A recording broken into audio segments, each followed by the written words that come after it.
There will now be an opportunity for silent prayer or meditation.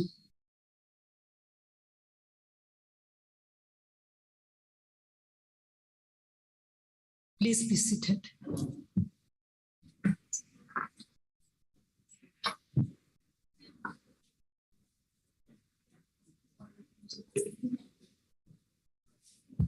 Honorable members, I wish to remind you that in the interest of safety for all present in the chamber, please keep your masks on and sit in your designated area. Thank you.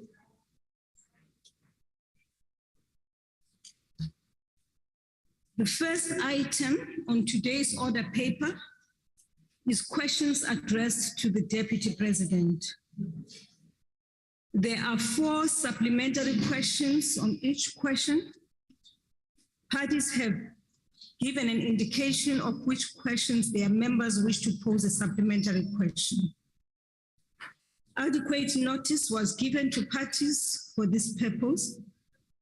This was done to facilitate participation of members who are connecting to the sitting through the virtual platform. The members who will pose supplementary questions will be recognized by the presiding officer. In allocating opportunities for supplementary questions, the principle of fairness, amongst others, has been applied. If a member who is supposed to ask a supplementary question through the virtual platform is unable to do so due to technological difficulties, the party whip on duty will be allowed to ask the question on behalf of their member. When all the supplementary questions have been answered by the Deputy President, we will proceed to the next question on the question paper. Members asking supplementary questions or raising points of order may remain seated when doing so. The first question has been asked by the Honorable L.E. Mulala to the Deputy President. I've been informed that the Deputy President will be answering questions from the chamber, as you can see. The Honorable Deputy President.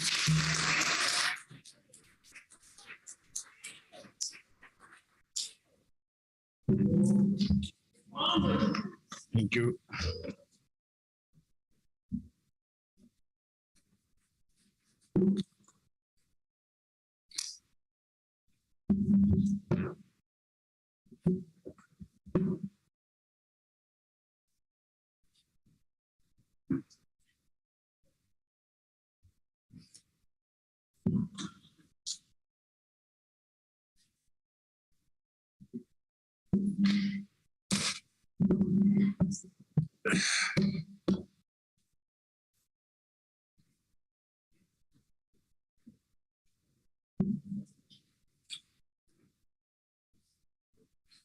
Thank you, Honorable Speaker.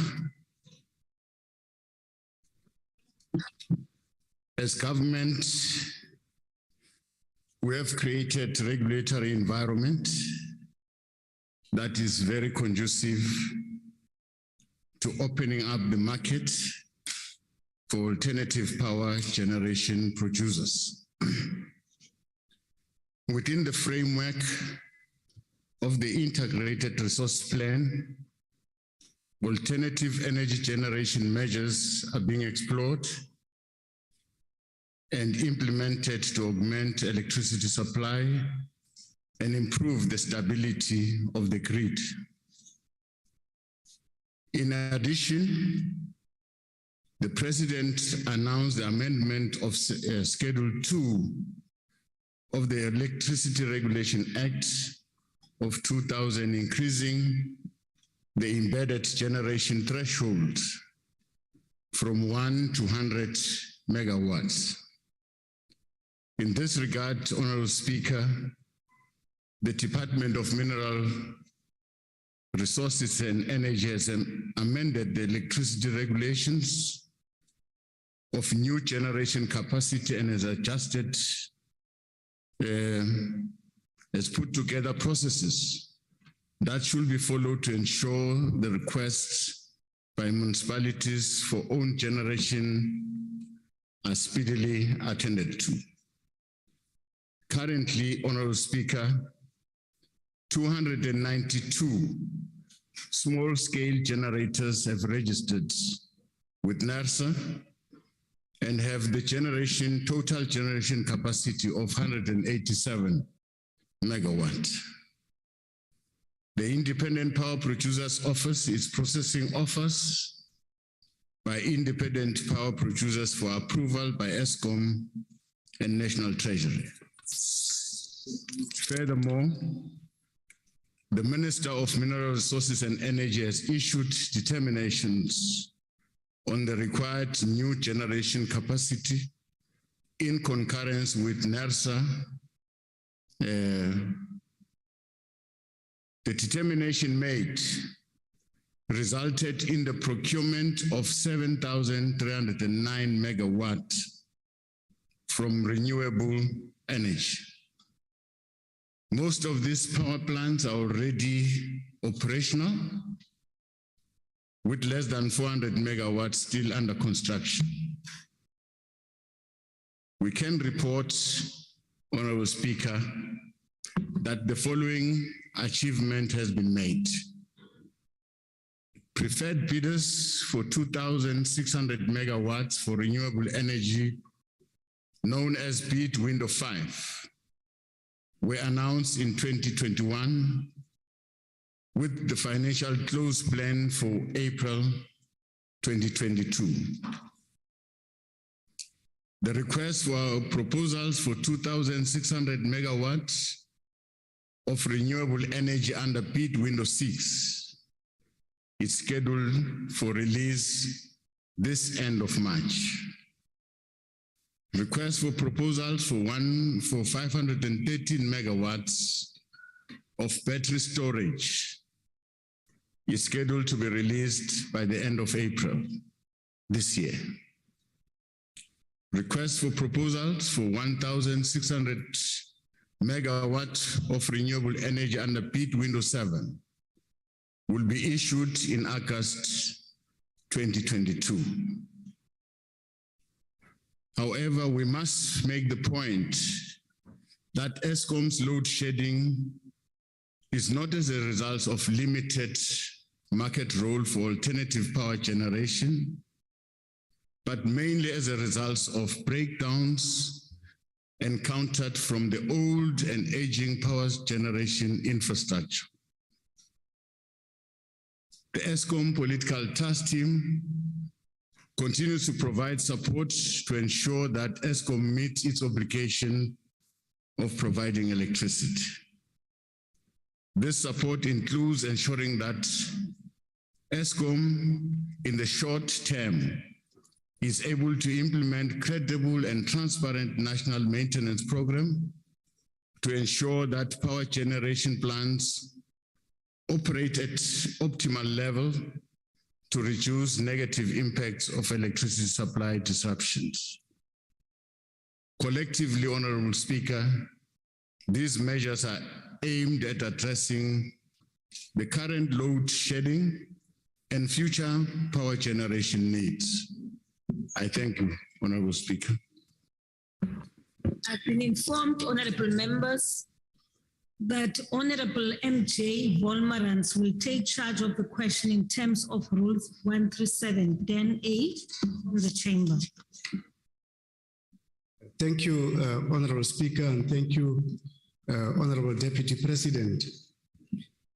Since the objective of the Risk Mitigation Independent Power Producers Procurement Program is to procure energy from projects that are near completion, and given that the energy availability factor is responsible for load shedding, what role should the Risk Mitigation Independent Power Producers Procurement Program play in strengthening of the grid amid the declining supply of energy? Thank you. Honorable Deputy President. Thank you very much, Honorable Speaker, and thanks for the follow-up question. The emergency procurement process was solely meant to augment the current short-term supply gap, alleviate the current electricity supply constraints, and reduce the extensive utilization of diesel-based peaking electricity generators. Of course, this goes well and bodes well for our mixed generation capacity into the future to allow more and more independent power producers to come into the grid. This goes according to our RIP 2019. Thank you very much. The second supplementary question will be asked by the Honorable NLS Kwangwa. Indeed. Deputy President, you will recall that the Integrated Resource Plan 2019 identifies the necessary generation mix of technologies to respond to the country's demand for electricity in the medium term. And that in terms of the risk mitigation independent power producers procurement program, projects are supposed to be connected to the grid as from August 2022. However, you are aware that the deadline for the independent bidders was extended 3 times. The initial deadline was July 2021, the second one was 30 September, and the last one was January 2022.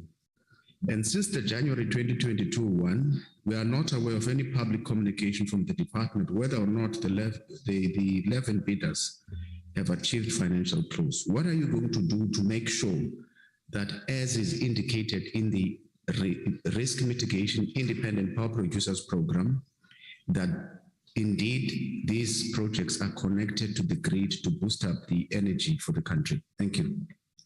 The Honorable Deputy President. Thank you very much. And thanks for the follow-up question. To date, I think above 6,000 megawatts have been connected to the grid, flowing from independent power producers. I'm aware that 400 megawatts are still under construction.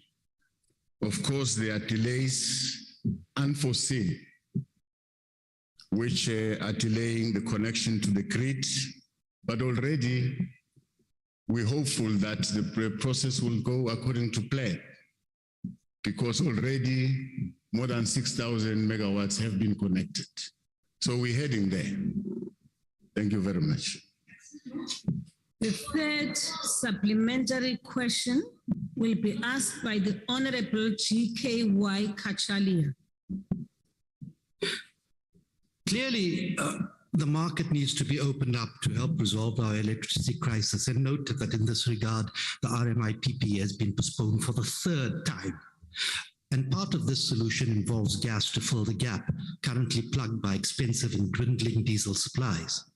Now, given that we missed the boat in securing a gas block in Mozambique, and that the ANC is sitting on the upstream bill, which would remove some aspects of ministerial discretion, thank God, can the Deputy President shed much needed light on the prospective deals between Russia's Gazprom Bank and Azerbaijan's SOCAR and the CEF to build a 7 billion rand natural gas to electricity plant at Kucha, which incidentally has no pipeline and will cost 50 million. Is this perhaps a replacement for the nuclear deal that the Cape High Court deemed unlawful and is now part of a suite of Russian investments in other provinces, which may explain our dismal stance on Russian aggression in the Ukraine? Will you please raise your question? The Honorable Deputy President. Honorable Speaker, I'm not aware of these projects, especially those that are Russian connected. Not aware. I'm not aware of those projects. Yes, especially. The only thing I can confirm, honorable members, is that discussions between our minister here of minerals resources and Mozambique are quite advanced in terms of gas that we should transport from Mozambique to the country. I can safely say that we've reached an agreement. Thank you very much. The last supplementary question will be asked by the Honorable OMC Mawodwe. Thank you very much, a beautiful speaker. Deputy President, the Minister of Public Enterprise, she's beautiful. You are out of order. Thank you, Deputy President. Madam Speaker, you are very much beautiful.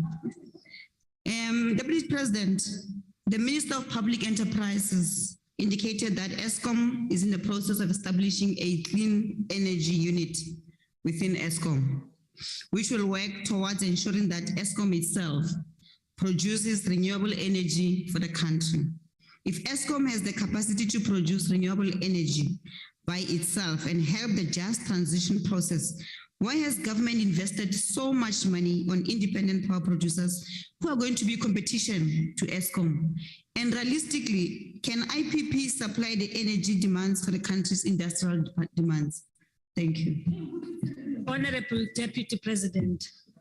Thank you very much. It was important for us to open and follow the IRP 2019, open the market, because the demand is just too huge, and currently ESCOM cannot meet the demand. As we're speaking, ESCOM has started to repurpose Komati Power Station into renewable with the capacity of 244 megawatts and battery storage, which is a good sign from the ESCOM side. But of course, renewable energy takes long, and the projects connect low amount of megawatts into the grid. I said 292 small generators collectively have connected 187 megawatts, which is very low in terms of the need of the country.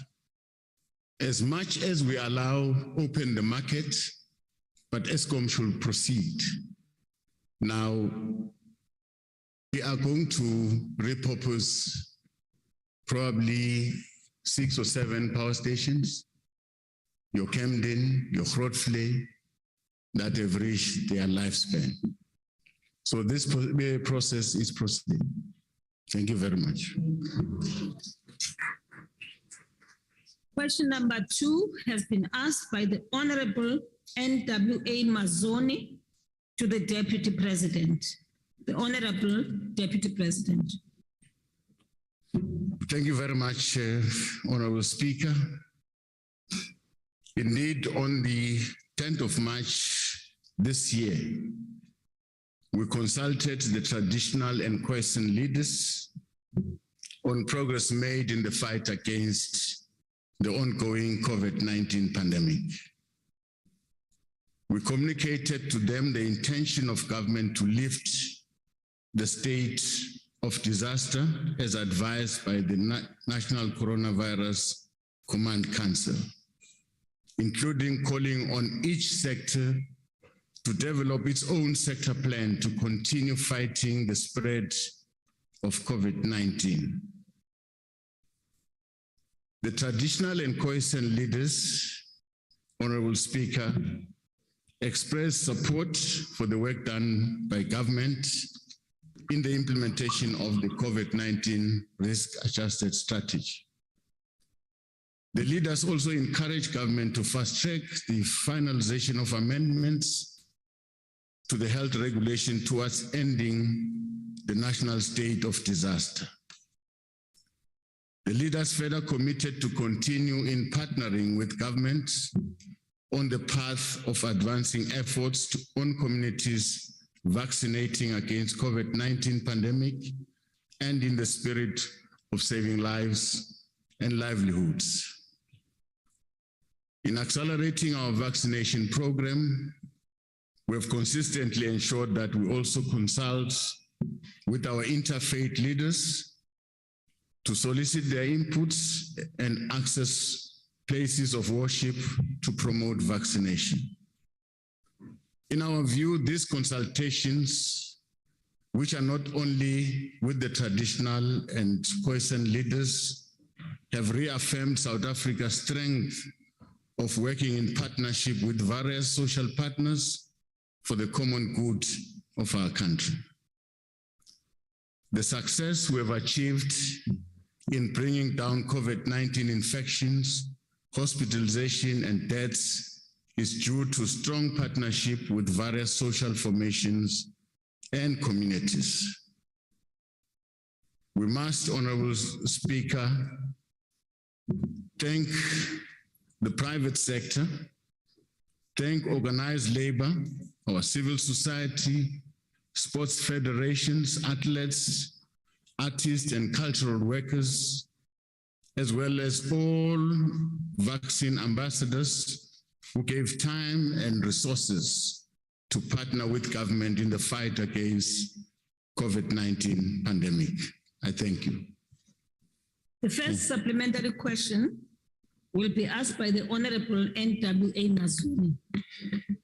Thank you so much. Good afternoon, Deputy President. Deputy President, let me start out by saying I could not wait for my vaccine. I was the first person in line. I was the first person to have my second vaccine, and I've had my booster. Good. I am a very big believer in science, and I know we can't force anyone to believe it, but I believe in it. And if I could, I would shout it from the rooftops that we need our vaccine. And it's something that I have to actually applaud government on when I turn on an SABC channel, that there are adverts about the vaccine telling us that the vaccine is safe. We know that the vaccine is safe. But I can't believe I'm going to utter these words, because for me, I'm so sick of hearing about commissions and command councils and things like that. But I honestly think that it's time that we have a commission of our traditional leaders and our elders who go around to areas where younger people... What is your question, Honorable Member? My question, Madam Speaker, is would the President, Deputy President, consider having a commission that would go around, made up of the elders of the Khoisan and traditional leaders, to go to the areas and explain how safe the vaccine is and why it is so important that people have the vaccine? Honorable Deputy President. Thank you very much. I think we have started the process with traditional leaders. We started last year as we're trying to push very hard to reach our target in December. We're together with traditional leaders, interfaith leaders, as well as traditional healers. They all agreed to partner with government to encourage our people to vaccinate. I think we should continue that way. Probably putting a commission would be too expensive, another structure again. But it's very easy to work with traditional leaders to go to their communities, go to where people live. These traditional communities, they're willing to take up these vaccines. So the strategy now is to take the vaccines to our people, where they live. Thank you very much. The second supplementary question will be asked by the Honorable T.B. Munyai from the Chamber. Thank you very much, indeed, the Honorable Speaker, for the opportunity. And thank you, His Excellency, Honorable Deputy President Mabuza, for answering the question. His Excellency, President Ramaphosa has described vaccination rollout as the largest emergency project to be managed by the democratic government. Due to the vast distribution system required to inoculate millions of South Africans, we welcome the fact that This program has led to 17.8 million South Africans who are fully vaccinated, whilst 33.4 million doses has been administered in the country. As the chairperson of the Interministerial Committee on COVID-19 vaccine, what capabilities has this program built in our healthcare system? What lessons have been learned in harnessing the entire healthcare system, inclusive of the private sector, as envisaged by the ANC National Health Insurance Policy? Thank you, the Honorable Speaker. Honorable Deputy President. Thank you very much, Honorable Speaker. I think through this mega project, government has learned to work together with civil society, private sector, and a whole range of stakeholders to implement this project. It was not an easy journey. It was not an easy journey. We're still in that journey. Of course, there are notable achievements that we've made because we've managed to vaccinate that number of our people. Of course, we have not reached our target. We're still calling upon our people to get out in their numbers to go and vaccinate. I heard yesterday someone was urged here to go and vaccinate. It's a good thing. It's a good thing. Reverend, it's a good thing. A good thing to go and vaccinate. This is the only protection that is scientifically proven that can help us from this COVID-19. We have learned through this project to manage a pandemic. And I think in the process, we've managed to build a very resilient and a strong health system. We're not going to succeed and be where we are if we had a weak health system. And we must upfront thank our health workers. Some of them died in the line of duty. They were brave enough not to surrender, but to go forward and ensure that people are vaccinated. So we must thank them. And we must thank Minister of Health, the entire department, for all the courage and the hard work to try and get everyone vaccinated. You were everywhere in the country, and this has taught us some lessons that we need to partner with our people. And the department has done very well. We must thank them. Thank you very much. The third supplementary question will be asked by the Honorable Hlengwa through the virtual platform.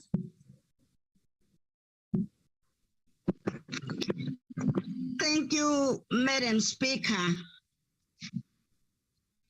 Deputy President, together with the entire Ministerial Committee, what discussion you have had with the Amakosi in the KZN province regarding funding, logistics, planning, and public education for accelerated rollout for the COVID-19 vaccination?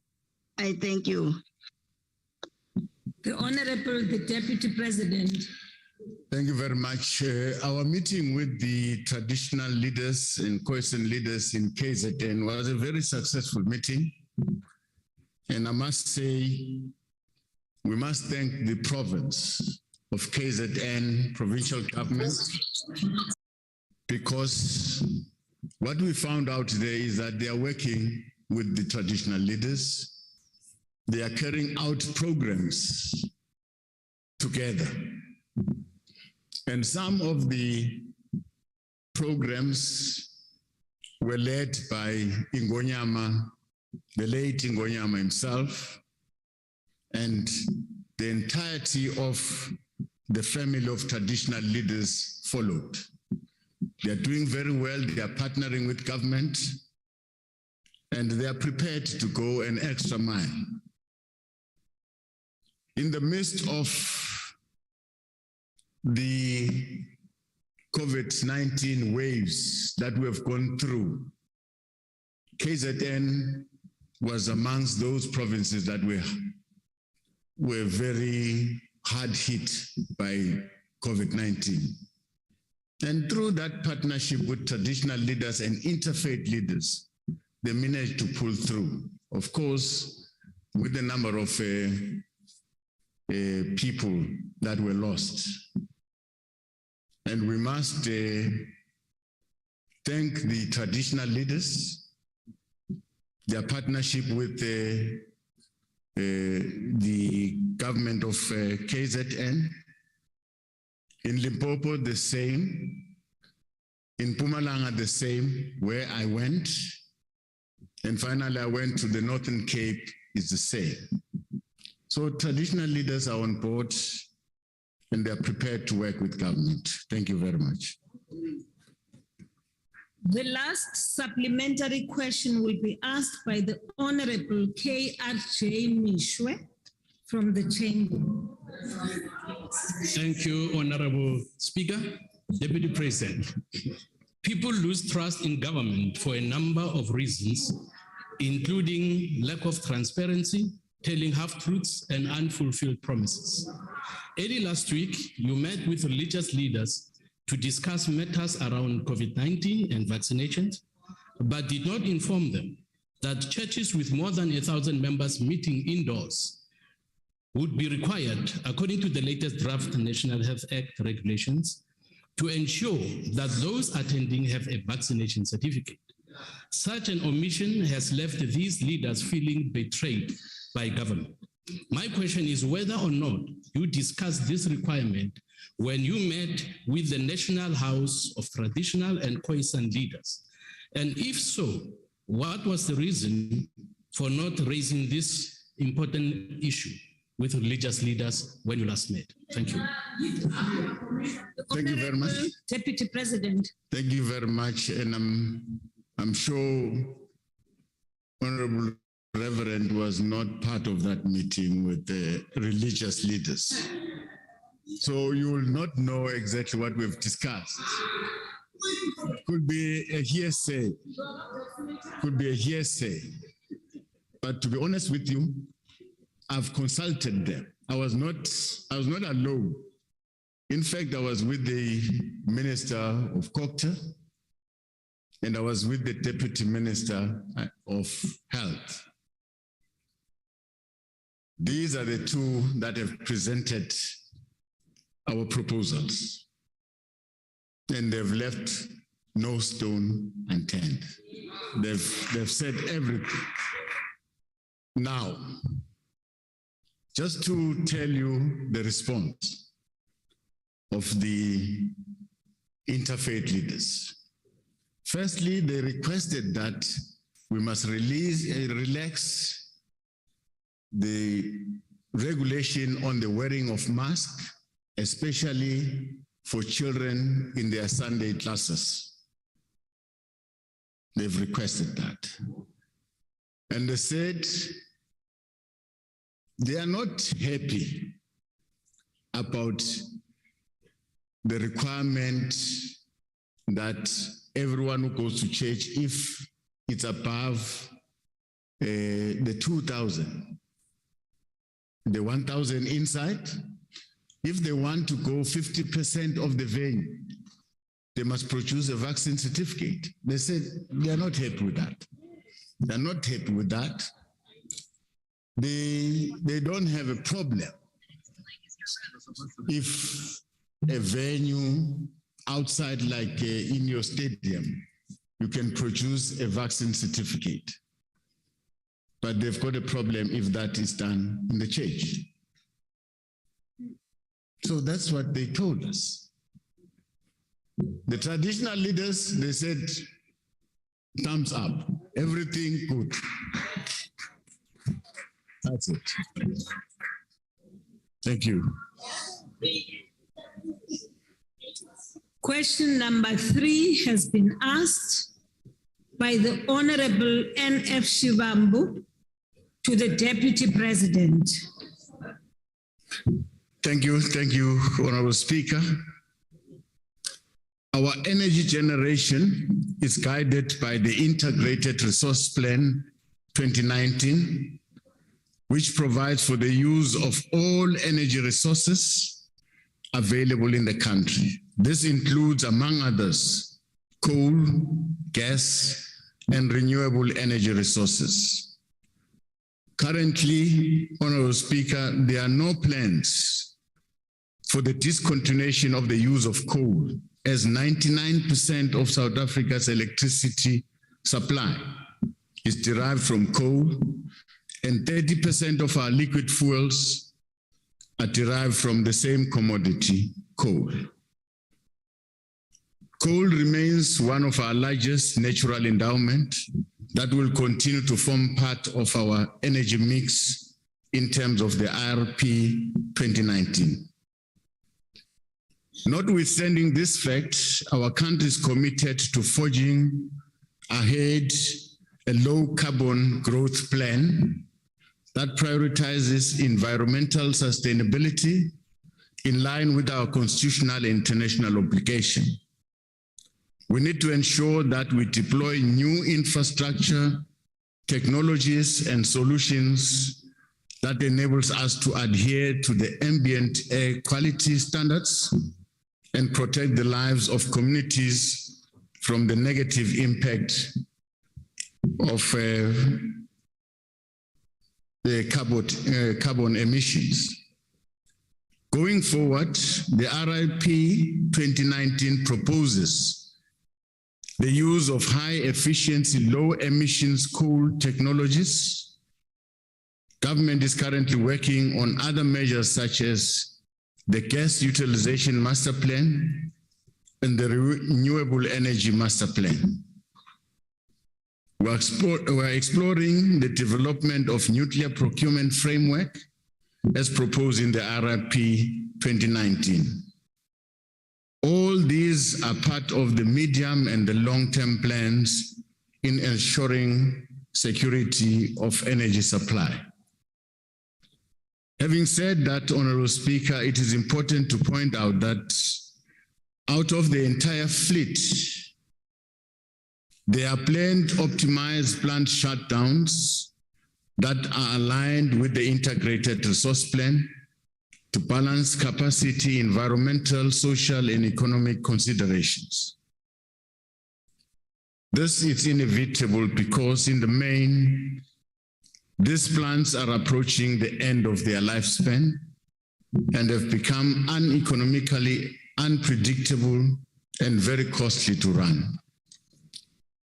9 coal-fired power stations will be shut down by 2035, thereby impacting significantly on the reduction of generation capacity. From a power generation perspective, this is an immediate priority to address the issues of generation capacity losses resulting from the planned decommissioning of these power stations. Of course, the decommissioning of the existing coal-fired power plants will drive the demand for new capacity. As coal-fired units and stations are shut down, it is essential that new capacity is added to the grid to ensure energy security. In addition, the Department of Mineral Resources and Energy has tabled a plan for an additional 8,000 megawatts clean energy projects to be added to the grid over the next 2 to 5 years. This is a combination of greenfield renewables and gas projects, as well as repowering its existing coal sites as the coal plants shuts down. The cost of renewable energy technologies continue to decline as compared to when we started with bid window 1. And this will add generation capacity sooner and thus reducing the risk of load shedding. For example, solar projects now take between 18 to 24 months to complete, depending on their scale. Wind projects have a lead time of between 24 to 36 months, and gas requires 24 to 60 months to complete. Of course, that depends on the amount of megawatts that are being constructed. Our current focus in the implementation of the just energy transition is Komati Power Station as the first coal-fired power station to be repurposed. It will be repurposed in the next 12 to 18 months, of which we have started already, using solar, supported by 244 megawatt battery storage. Komati is ideally positioned to be a flagship just energy transition project to act as a proof of concept for subsequent projects like at Hortflay and Rena Camden power stations.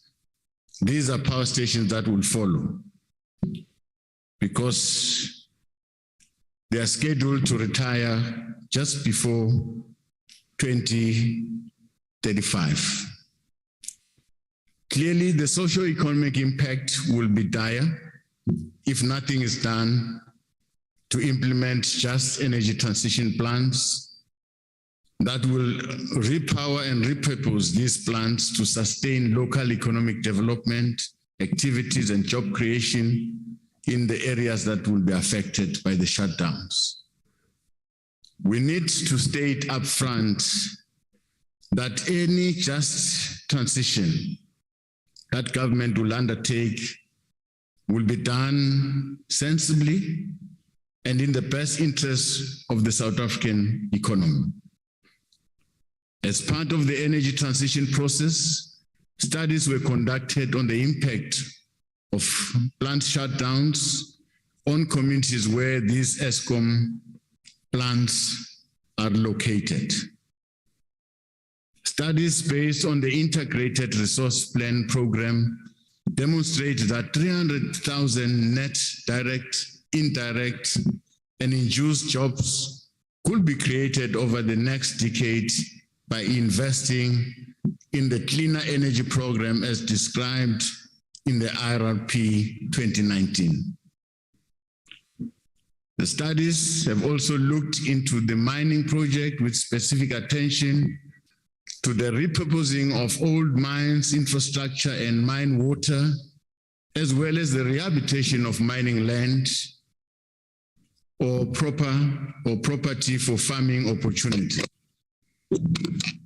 A significant element of ESCOM just energy transition strategy is to ensure that efforts, initiatives, and projects are aimed at safeguarding impacted and affected communities as far as it is possible when a coal plant is shut down. The repurposing and repowering of stations to be shut down will also involve the reskilling and the upskilling of staff and communities to match and align their skills with new opportunities offered by emerging sectors, especially in renewable energy sectors. Our approach to the renewable energy sector must not only focus on energy generation, but must also have at its center the goal to stimulate local manufacturing, reindustrialization in partnership with other industries and government, especially in the communities where these shutdowns are being planned. It must be a program that contributes to the reindustrialization and stimulation of South African manufacturing sector through localization of supply chain of components, technology and equipment, while impacting on the development of Black and women industrialists.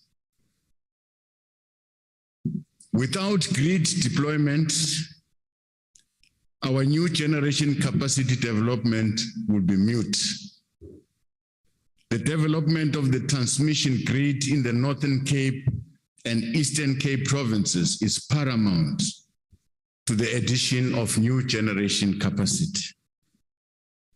In aligning these plans to the expansion of the country's generation capacity, Eskom has tabled a transmission development plan for this purpose, which indicates that 8,000 kilometers of line must be built in the next 10 years. This project will require financing, which Eskom has tabled as part of the just energy transition financing and regulatory support to acquire land and servitudes. In the final policy adjusted scenario, the costs that come with the transition should not be ignored, especially in the context of our fiscal constrained environment. The speed at which we'll be able to move will be determined by the scope and scale and availability of resources. Due diligence will be taken to manage the just energy transition, financing modalities in a responsible manner that does not collapse the economy and burden the fiscus with unsustainable debt obligations. It is our conviction, Honorable Speaker, that our undivided focus on the implementation of our just energy transition and the completion of the restructuring of Eskom will in future deliver energy supply security and a much needed reprieve from the negative impact of load shedding. I thank you. Honorable members, I've been informed that Honorable N.V. Mente will take charge of the question in terms of Rule 13710A. Siyabulela Speaker nobuhle bakho. Indaba ngulo red. How I realize Solidarity there. Speaker Manbulele, Deputy President, with your answer, I find it very difficult to believe it because right at the end, exactly what was going through my mind was the balance sheet of Eskom is not saying what you are saying. And the internal affairs of Eskom are not saying what you are saying. Now, there is two things. You are also indicating that the socio-economic impact of this is dire to our people, it already is. In fact, Eskom has given a literal meaning to Black people being hewers of wood because we've gone back to making fire outside. People cannot afford electricity.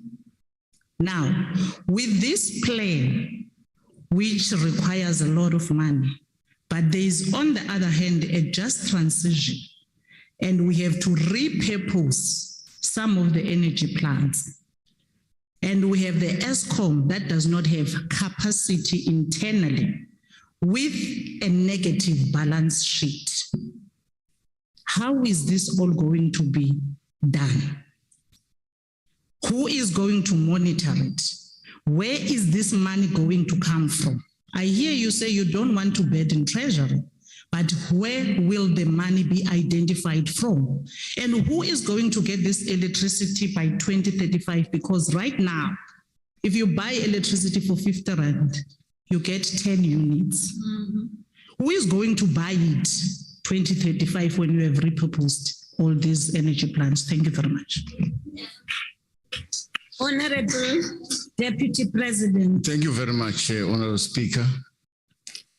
And thanks for the question. The honorable member will remember that government took a decision to support ESCOM by giving ESCOM more or less above 219 billion over a span of 3 years. And we're still on that route. ESCOM will still continue to receive, for the next 1 year, will still receive its share, its support from government. But the Minister of Finance indicated that this is going to be discontinued. ESCOM must find a way of stabilizing itself. In the current situation, if you look at the balance sheet of ESCOM, ESCOM is starting to show a positive outlook. Of course, with the cushion that is coming from government. We've assisted ESCOM and all energy users like government department, municipalities, we put pressure on them to pay. And they are paying. National government, I must report that all departments have paid. Coordinated by the Minister of Public Works, they've paid what they owe from ESCOM. And we are still encouraging municipalities. We're doing arrangements, SLPs, a joint program between ESCOM and the municipalities to allow ESCOM to collect money from users and pay what is due to municipalities. This is an attempt to try and get ESCOM back to its original form in terms of finances. Currently, ESCOM is doing this project in Komati, repurposing that old power plant into renewable. And ESCOM is doing it with its own money. And that process is happening. We might not be moving at the pace that we are envisaging, but we are getting there. We must also say, I've said it in the reply, that the renewables, when you look at the first bid window 1, the renewables were very costly to ESCOM. But if you look at bid window 5, the renewables are affordable to ESCOM. So that means down the line, we're expecting the price of electricity to go down because of the impact of renewables that we are opening up to the grid. So this situation is not going to stay the same. As much as we are being affected by load shedding because of our old plants, we're discontinuing these plants, we're repurposing them step by step until we stabilize our energy security. Thank you very much. The second supplementary question will be asked by the Honorable S. Luzipo from the chamber. Thank you, Honorable Speaker. Good afternoon, Honorable Deputy President. Recent statistics show that unemployment has risen to about 35.3% in the first quarter of 2021. And it is estimated that 66% of that is jobless youth. That suggests that we are faced with a serious problem, and therefore any just transition or movement from high to low emissions must also be about addressing the triple challenges of unemployment, poverty, and inequality, rather than increasing the levels of these challenges. And therefore, what is government's position in this regard, as we can ill afford to lose existing sources of employment? Thank you very much, Honorable Speaker. I'm in the House, no black cards. The Honorable Deputy President. Thank you very much, Honorable Speaker. We have stated in our reply that one plan is to try and reskill and upskill those that are currently employed in those power stations that are planned to be closed, in an attempt to retain those that are working currently. But still, we're mindful of the impact of the closure into the surrounding communities. We are saying, let's re-industrialize. Ensure that you create industrialists in those communities, open up the market for them to produce services rather than relying on ESCOM. Because currently what is happening is that jobs are only secured in the mines where they mine the coal, and jobs are secured in the power station where the coal is being utilized. And in between, the transportation of the coal from a mine to a power station, those are the jobs that are there currently. But in terms of repurposing and upskilling of our people in the mine, in the power stations, we're going to retain them there. They're moving from coal to renewables. In this case, in Komati, we're going solar. And we're going to have people that will be employed in that power station. Of course, there are new power stations that demand a lot of coal.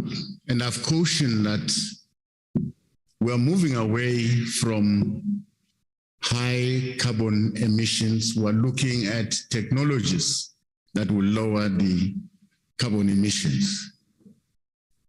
But Medupi and Usile are new power stations that will still consume coal. In the near future, we must find technologies that will reduce the emissions. That is a commitment that we're not going to run away from. But the best permanent solution is to reindustrialize those communities around these power stations that are going to be closed, must be able to employ themselves, must be able to produce services that they can sell to the market.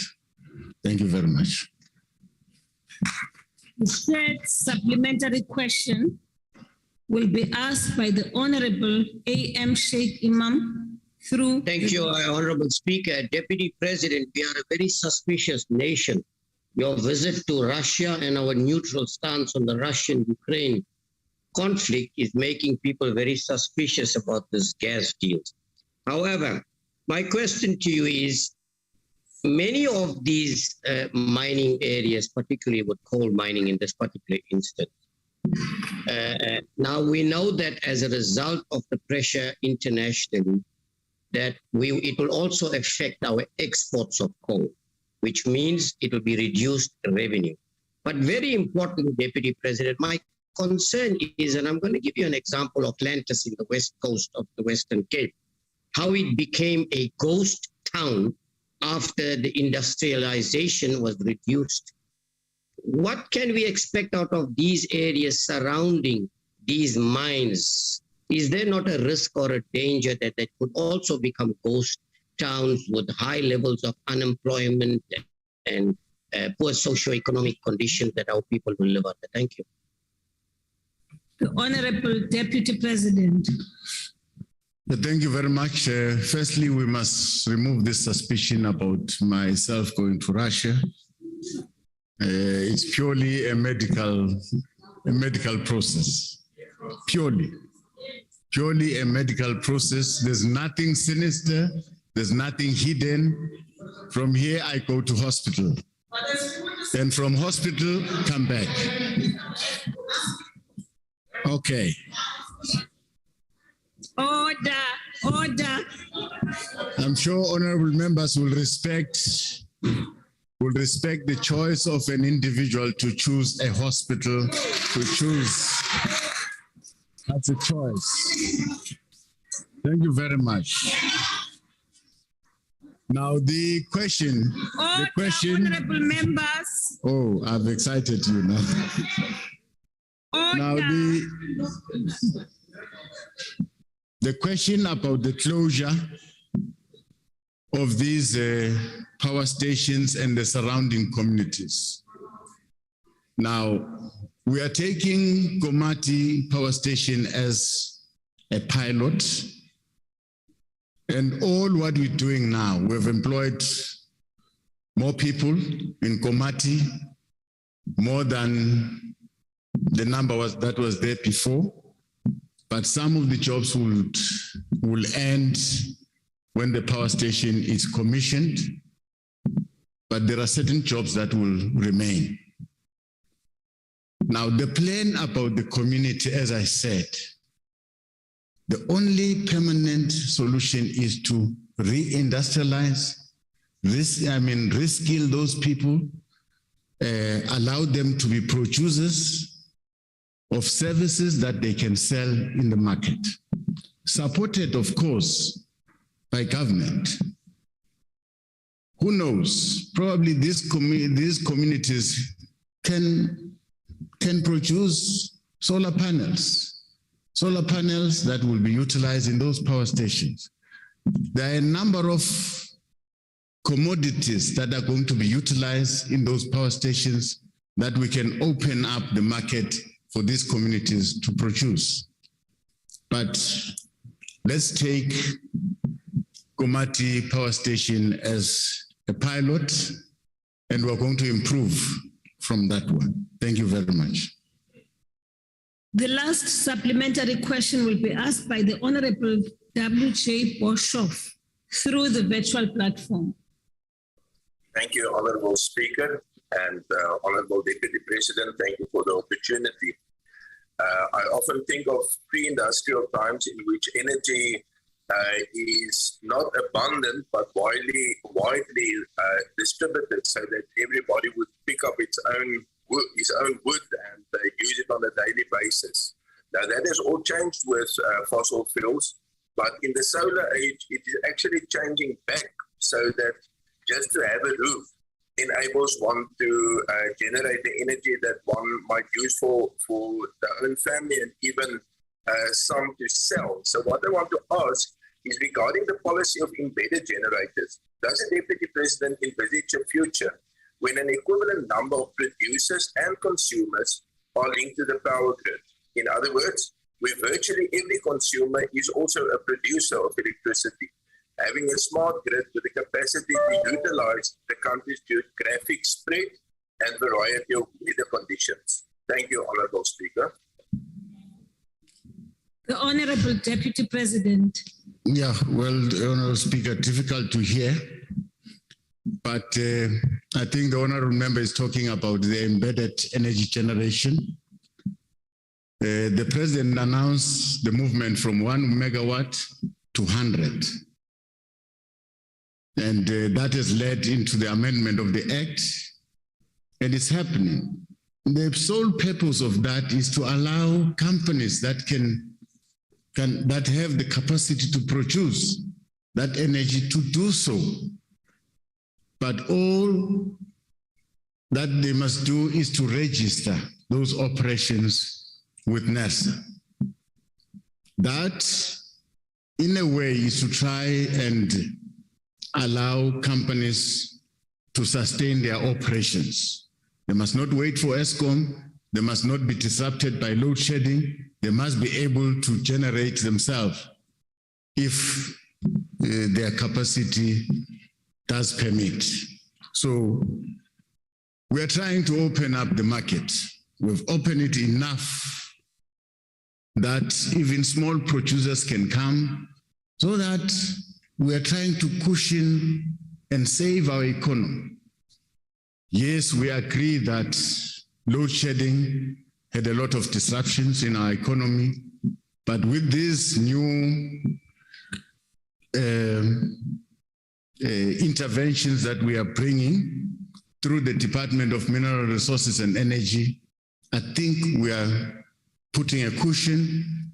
We are assisting the economy to sustain itself going forward. Thank you very much. That brings us to question number 4, which was asked by the Honorable M.R.M. Mutapo to the Deputy President. Thank you, Honorable Speaker. The President has established the Presidential Task Team on Military Veterans in order to ensure that, among others, there is urgent and continuous engagement with the community of military veterans in order to resolve their problems. The Presidential Task Team has since November 2020 held extensive consultation with different military veterans associations. Following these consultations, it became evident that a multifaceted approach that brings different spheres of government to collaborate in accelerating the delivery of benefits to military veterans was necessary. This will ensure that we sufficiently address the grievances of our military veterans. In advancing this holistic and integrated approach, the work streams drawn from a cross-section of government departments and provinces are seized with the task of resolving issues that have been raised by military veterans.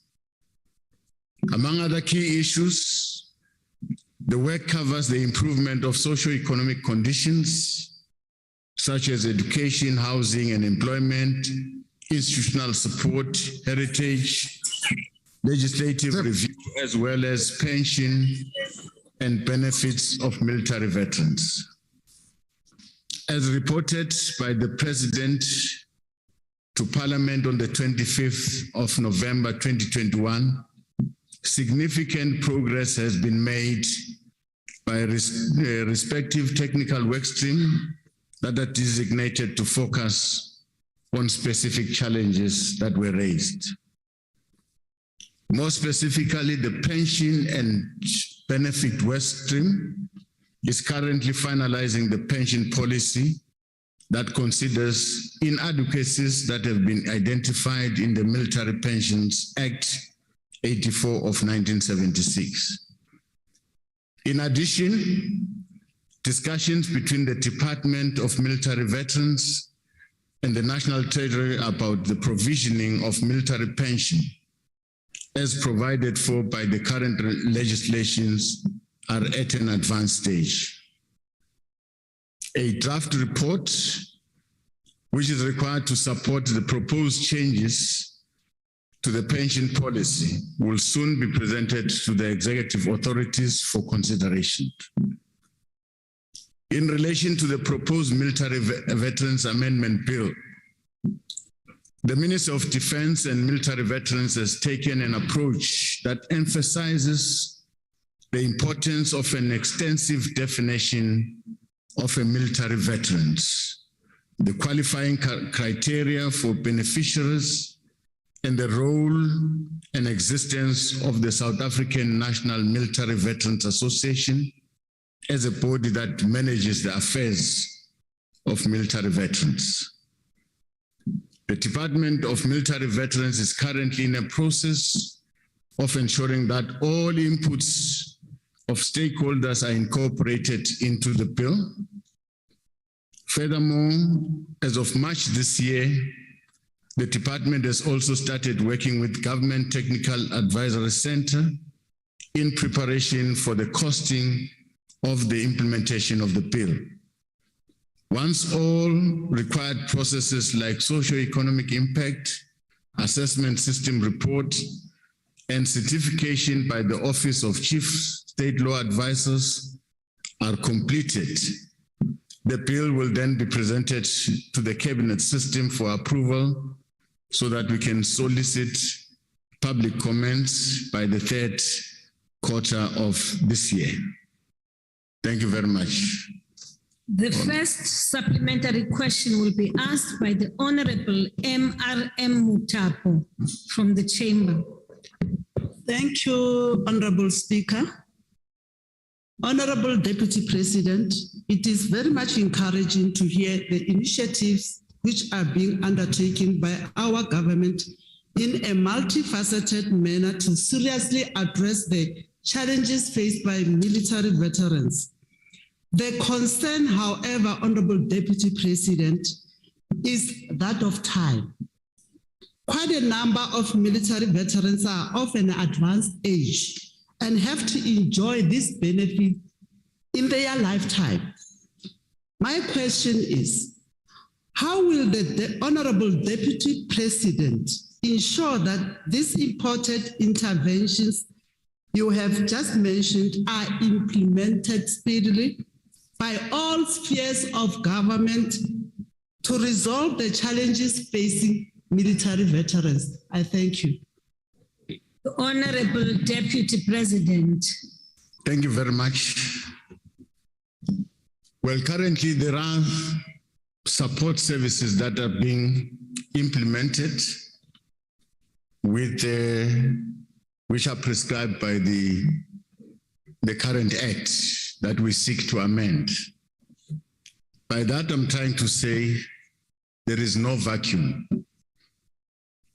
The military veterans, their dependents are receiving education.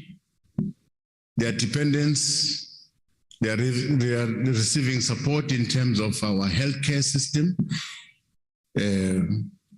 Military veterans are receiving housing as we speak, working together with provinces. Some provinces have gone ahead to support military veterans in terms of building bigger houses. But what we seek to do, it should not be at the behest of individual provinces. It should be something that is prescribed in an act to say military veterans are going to get this and this and this and this and this. That is why the Minister of Defense is in a process of amending the act, which will be a lifelong situation in terms of the benefits that must be received by military veterans. We're trying very hard to consult and to amend the act. And I'm sure with the pension, also it's going to be prescribed by the Pension Act so that the military veterans can enjoy their pensions, whether statutory or non-statutory veterans. Thank you very much. The second supplementary question will be asked by the Honorable S.J.F. Murray. Thank you very much, Speaker. Deputy President, let's be honest, amendments to the Act alone will not change the failures of the department, will not fill the vacant critical positions, nor replace the unqualified, incompetent, and uncommitted staff of the department, which are the main causes of the plight of the military veterans. A skills audit company was appointed, but they were paid before the job was done. The state of our economy and the ever-decreasing budget is not nearly enough for what the Act allows. For all the expectations created by the Presidential Task Team, what are being done by the Task Team to address these challenges amongst many and to assure fair treatment of all statutory and non-statutory military veterans with the respect they deserve as part of all these changes and amendments? Thank you very much. Honorable Deputy President. Thank you very much. Well, right from the onset, when we were appointed by the president, the first problem that we encountered was the shortcomings in the Department of Military Veterans. And when we looked at that department, there were a lot of vacancies. The capacity of the department was not up to scratch. Now, there was no head of the department, of which currently we have appointed the head of the department and trying very hard. We're trying to fill certain positions, but overall, we're looking at the organizational design of the Department of Military Veterans, whether this current design is fit for the purpose that is designed for. Now, there's a work stream that is doing that job for us, and they're going to come with their own recommendation on how best to reshape the organizational design so that it can serve military veterans. That is one. I don't think we've increased expectations of the military veterans. I think they deserve to be supported by their own government because of the role that they've played in the development of the country. Yes, there are basic things that must be given to military veterans. They must have a pension. Whether those who are recognized as statutory forces, your former defense force, but we must also know that there were those like the MK who were not registered. They call them non-statutory forces. Those disparities must be corrected so that all of them can receive a pension. All of them their kids should be supported. All of them, they must have a subsidized transport because they are aging. They must also be supported in terms of their health. That is going to happen. That is going to happen because if we fail to look after our military veterans, we'll be failing as a country. We are currently costing the military veterans bill. There are discussions between the Minister of Defense and National Treasury to look at affordability of all the proposals that we want to incorporate in the bill. This is a positive step. Of course, we've got a selection and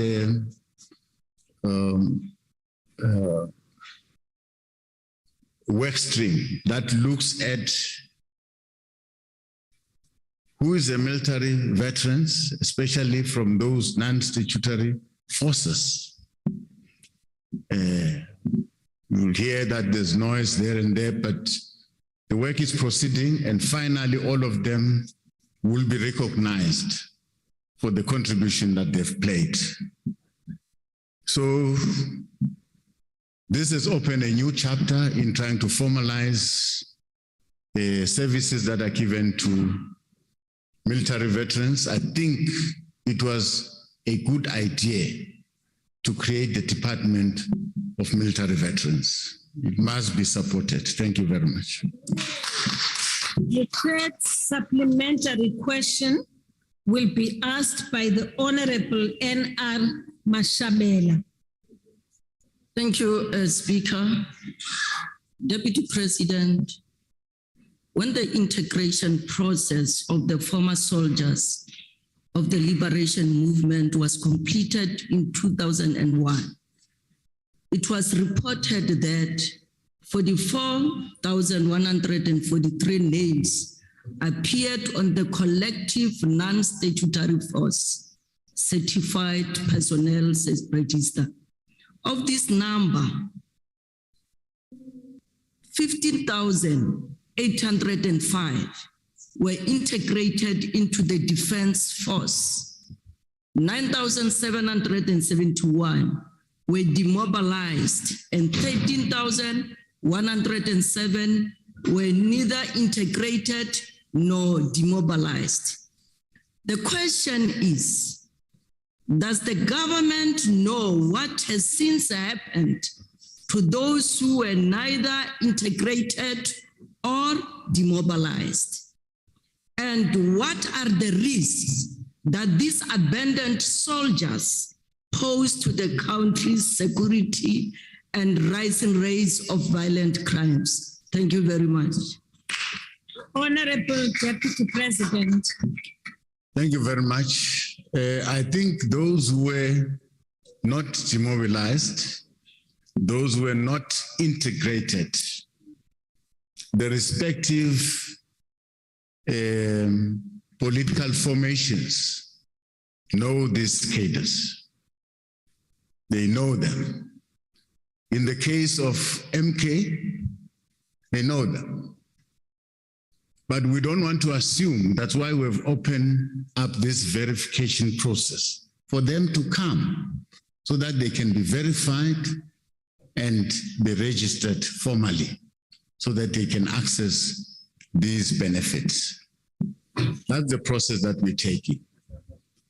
As much as we know them, but we don't want to be conclusive, that is why we have set up this testing, this work stream to verify them.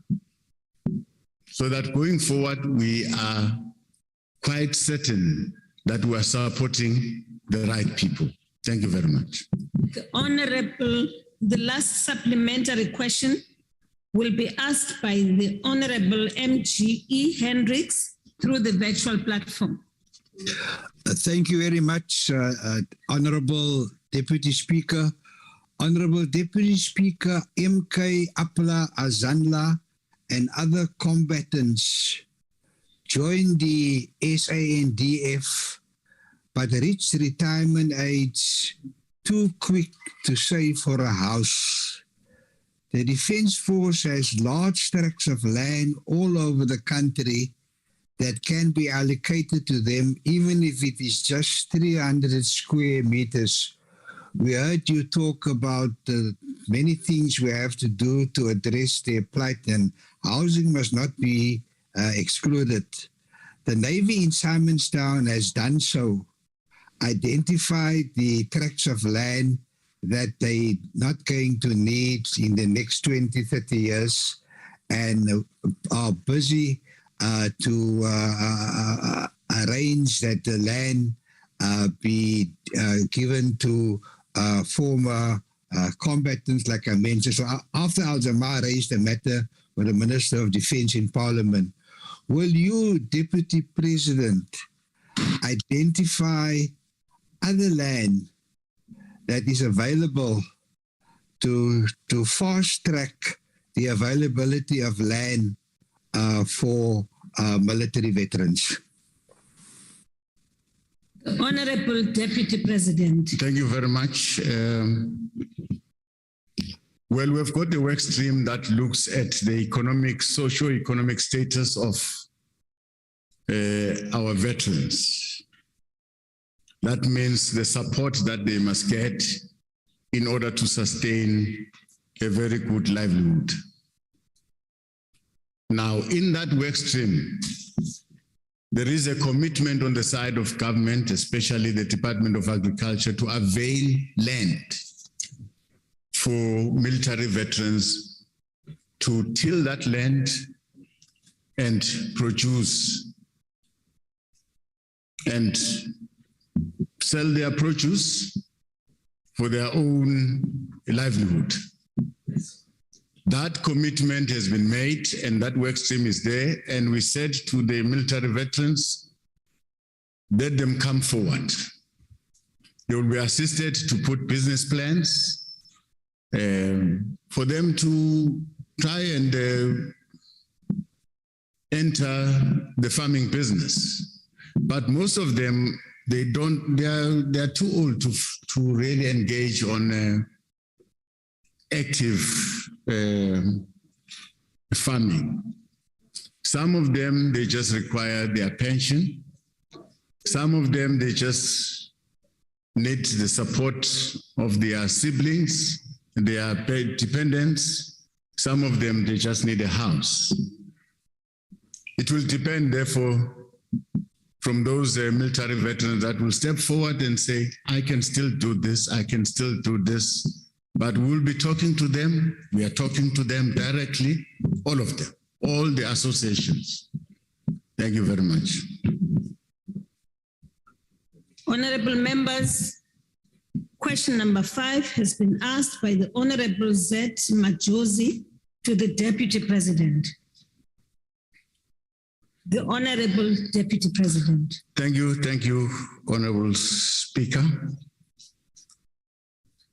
We must reiterate that the moral regeneration movement remains a critical platform to galvanize our society to advance the promotion of positive values and ethical conduct. These positive values empower us to confront deep-seated challenges of moral decay within our communities, including in our public service. This outlook is further underscored by the Auditor General when announcing the municipal audit outcomes of the 2019-2020 financial year. In that announcement, Honorable Speaker, the Auditor General pointed out that provincial leadership needs to work together with municipalities and focus on ensuring that political leadership sets the tone of ethical and courageous leadership, service orientation, good governance, and accountability. We therefore support the Auditor General's call by encouraging members of Parliament, members of provincial legislatures, municipal councils to drive the desired change, especially in the local spheres of our government. This extends to political and administrative leaders in the executive branch of government to effectively play its part in ensuring that accountability in government spending and to inculcate a culture of ethical and accountable leadership in the service of our people. To this end, the National School of Government has since introduced a training program that will equip public officials, including municipal councils, with the required skills and competencies to make ethical decisions.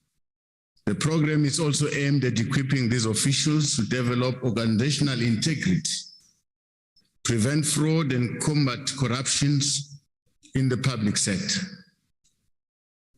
This is in line with the ongoing work of the Moral Regeneration Movement to implement its ethical leadership program for public office bearers, which includes the induction of newly elected municipal councils.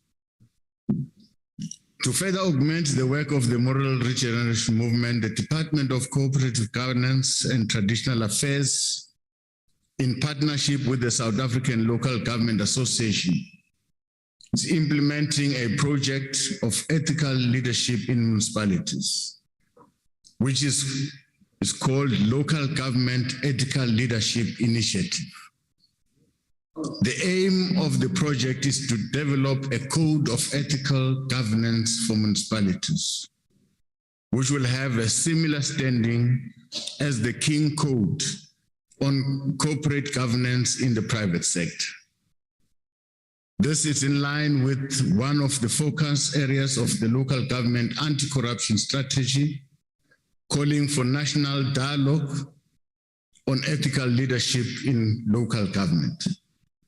This project is an ongoing project and is aimed at producing a code of ethical governance for our municipalities. Moral Regeneration Movement will continue to engage local and district municipalities to incorporate their anti-corruption strategies into their integrated development plans for implementation and sustainability support. Thank you very much, Honorable Speaker, Deputy Speaker. Thank you, Deputy President. The next chance is for Honorable Majosi.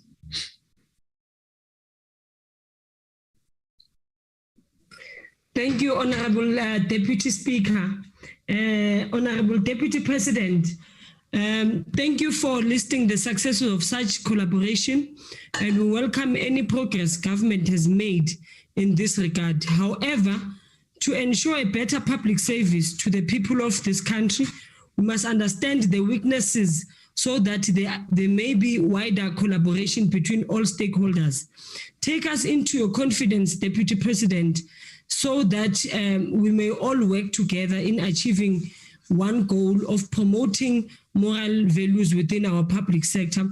What are some of the difficulties that government is experiencing with the Department of Culture when reshaping the public sphere, and what specifically are some of the root causes of these problems within local government? Thank you, Honorable Deputy Speaker.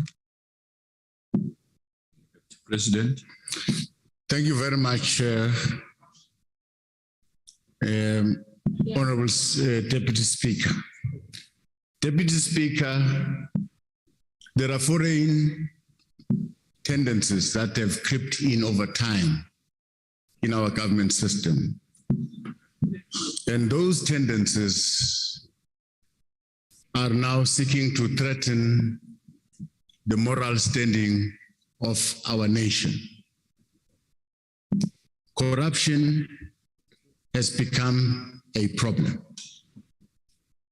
And you can only look at corruption in our public institutions and forget to look at this corruption that is within the nation. If you have got a good nation, a good society, you'll have a limited prevalence of these social ills in our public institutions. Therefore, it is important for all of us, as much as we try to assist our spheres of government, whether local, provincial, national. But remember that those people that are employed there comes from communities. Communities that are affected by all these social ills. So, the point that I'm driving at is that as much as we want to seek to correct these problems, we must attend to the family as a basic unit, a unit that a society is built upon. It is only at home where a child is taught to behave in an ethical way. It is only at home that a child is taught to live amongst society members, to respect. Now, all that is an indication that our family unit is no longer strong as we expected it. Now, these children, these young people that are working in our institutions, they are from families. If they were well brought up, they were going to frown at corruption. They were going to frown at maladministration. Therefore, this is a societal challenge. It needs all of us to stand up and deal with it. This is the same as gender-based violence. This is the same as racism, sexism. These are social ills that must be dealt with, not by specific people, but by all of us. Thank you very much.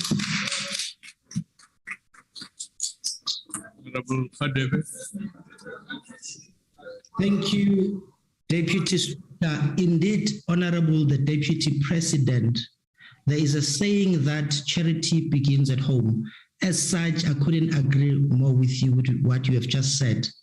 Now, Honorable the Deputy President, the institution of traditional leadership have a critical role to play on moral regeneration through entrenchment of cultural value system of Ubuntu. I'd like to get an understanding, how will this institution of traditional leadership strengthen its participation and contribution on moral regeneration through movement of cultural values? I thank you. Deputy President. Thank you very much. We are talking to traditional leaders. We have got a standing formal arrangement that has been supported by the President, identified a few ministers to really engage with traditional leaders. They've got their own challenges.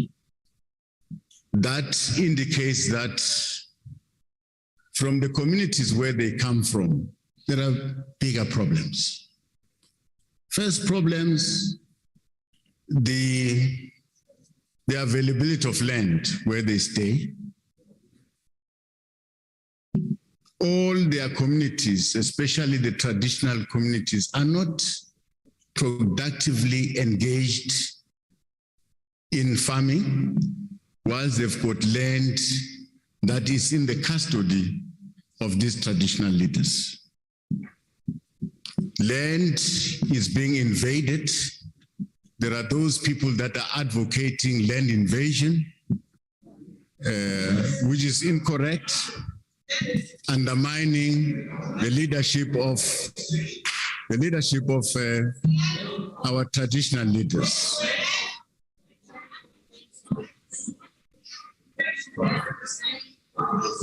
Okay. Order. Thank you very much for that correction. It's land occupation.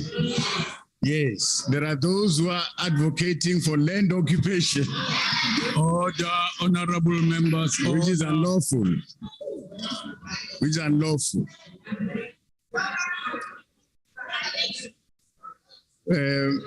House of Traditional Leaders, part of the grievances that they've put across is that government is not supporting the House. They are not being recognized. There are a number of problems that are affecting the institution itself. So we have committed ourselves to work with them, but we want to put traditional and quiescent leaders at the center of our moral regeneration movement. We want to utilize traditional leaders to inculcate the traditional cultures which kept communities for so long together. We're all traditional, we're all coming from traditional communities, and we're taught certain cultures to live together, to respect one another. Now, this is what we want to achieve with traditional leaders, working with them, but also to fight all the social ills today, that all of us are now looking upon police to come and deal with these problems that can be dealt with by the community itself, by the society itself. So yes, this partnership that we're forging with traditional leaders, in the process we're going to resolve their problems, but we want to take them back to their communities so that they are respected and they continue to inculcate the good cultures that must prevail in any community, in any society. Thank you very much. Deputy President. Honorable Brent. Thank you, Deputy Speaker. Deputy President, to be honest, I don't think we can blame bad parenting for the tide of corruption in local government, and neither will training seminars help to fix this problem. There is a breakdown of the rule of law. Now, last week, the head of the National Prosecuting Authority appeared before the COGTA Portfolio Committee And she admitted that very little progress has been made on prosecuting cases of serious municipal corruption. Despite billions in irregular expenditure in the past 2 decades, only a fraction of the people involved have been convicted of criminal financial misconduct.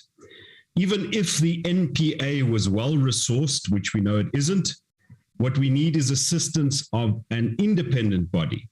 So will the Deputy President support the DA's proposal of an investigative and prosecutorial body protected by the Constitution to do the job that the Scorpions used to do? Thank you very much. Deputy President. Thank you very much. Well, the question is appreciated, but I don't think when we're faced with a problem, all the time we create new structures. That's not a good way of, I mean, we are committing ourselves further and further. And all those structures will need money. So instead, we must support the existing structures, empower them. They do work.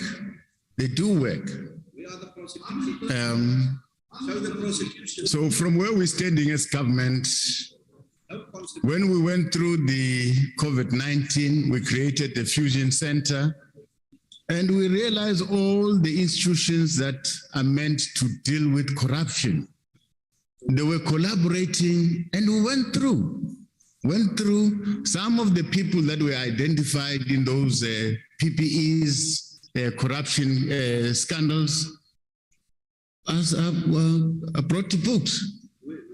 I mean, all those people who have been identified and they are being followed. Now, I'm trying to say, when we've got a problem, let's avoid creating more and more structures. I'm confident that the capability of our institutions can deal with these problems. With our assistance. It is not only the public sector that is corrupt. The public sector is being corrupted by the private sector. And the private sector and some people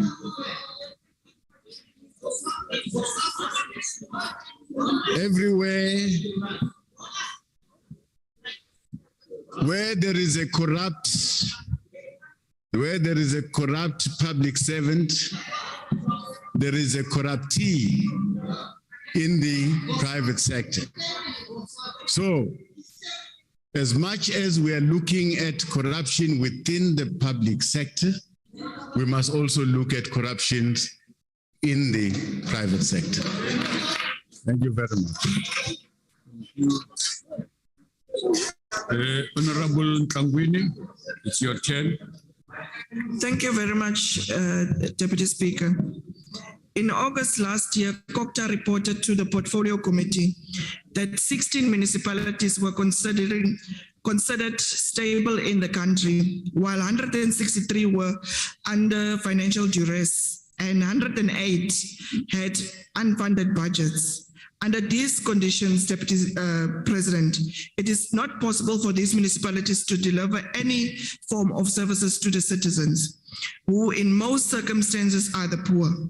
What structural changes does the government intend to make to salvage the situation at the local spheres of government in the country? And do this include changing the funding mechanism to make rural municipalities more financially stable? Thank you. President. Thank you very much. Municipalities can be supported financially through their equitable share, but that is not sustainable. What is the role of a municipality? Role of a municipality is to deliver services at a cost. If they deliver water, the consumers pay for the water.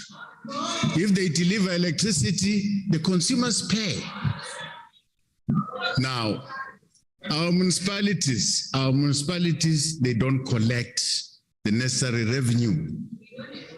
And as even if they collect the necessary revenue, there's a disjuncture. Revenue that must go to the maintenance of the infrastructure, that revenue goes to the payment of salaries.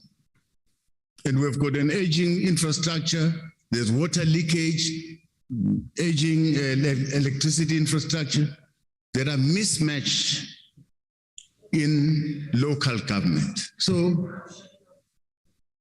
that is why we're requesting provincial government to assist and support municipalities in terms of making land available, put services on that land so that municipalities can sell the stands, can be able to put meters and bill.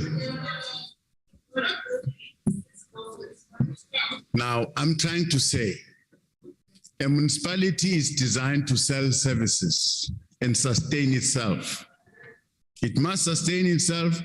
Now, it should be preoccupied by increasing its revenue base, by ensuring that they allow more and more residents to come. There must be incentives that are created in the municipalities for people to pay, which our municipalities are not doing. They cannot, therefore, survive completely from the equitable share. With the equitable share, there are grants that are given to municipalities meant specifically for infrastructure, water infrastructure, electricity infrastructure, and even those grants are being diverted to salaries. It's unfortunate. Thank you very much. Thank you.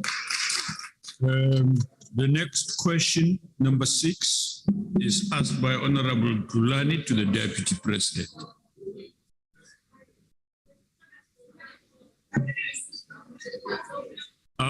Stella niyeke le nto niyenzayo. Stella niyeke le nto niyenzayo. Please. Stella niyeke le nto niyenzayo nonke. Please, can you be orderly? Go ahead, Deputy President. No, I'm expecting, is it a follow-up question? The next question. Yes, the last question. Number 6, yes. Okay, yes. Thank you. I thought I'm expecting a follow-up question. No. Thank you very much, Deputy Speaker.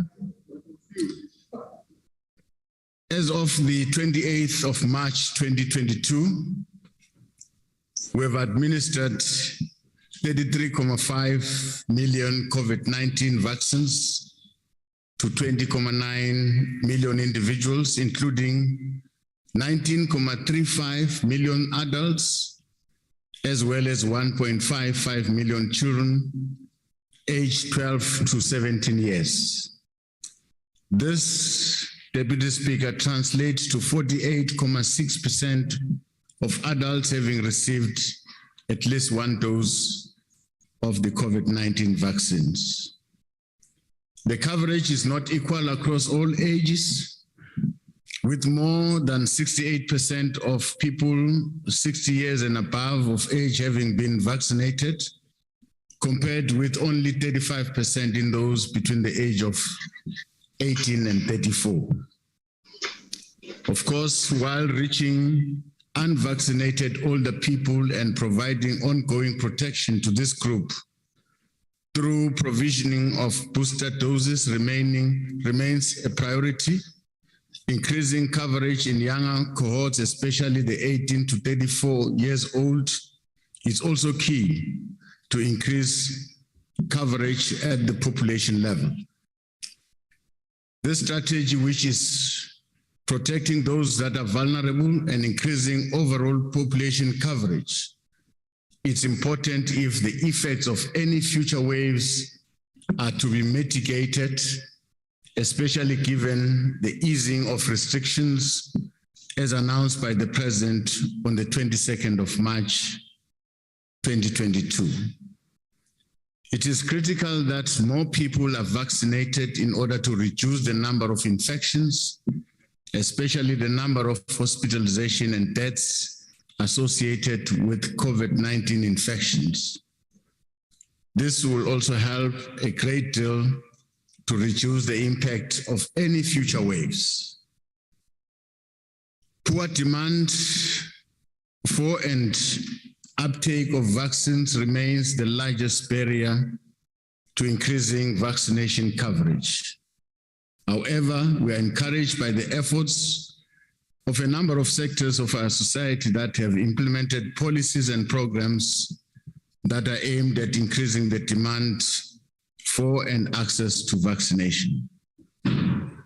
Moreover, surveys as indicated by the CSIR have shown that many unvaccinated South Africans are not opposed to vaccination and are willing to vaccinate.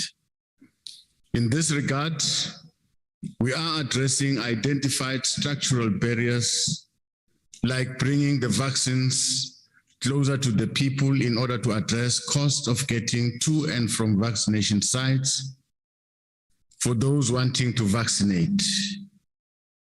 We do hope that more people will step forward and vaccinate so that we can move forward to full normalcy and open the economy to reverse the losses that have been caused by the impact of coronavirus. On the issues of workplace vaccines mandate, workplace, especially those with large numbers of employees, have actively played a role in providing vaccination to employees, as well as encouraging workers to vaccinate. We will continue to encourage employers to develop and implement policies that promote the uptake of vaccines within workplaces. The regulations recently published by the Minister of Culture provides an overarching framework that guides various sectors to promote vaccination as part of an incentive to participate in specific gatherings and sporting activities. All these protocols are intended to persuade people to vaccinate in order to contain the spread of COVID-19 infections. Thank you very much, Deputy Speaker. Thank you, Deputy President. Honorable Dulane. Thank you, Deputy Speaker. Thank you, Honorable the Deputy President. We are welcome the lowering of restrictions by government, as this will enable social and economic activities to further strengthen economic recovery. As we have already answered what I was going to ask, number one, the putting of structural barriers, which you've just indicated that 48% instead of 70%, and as the government is putting structures that we must achieve that.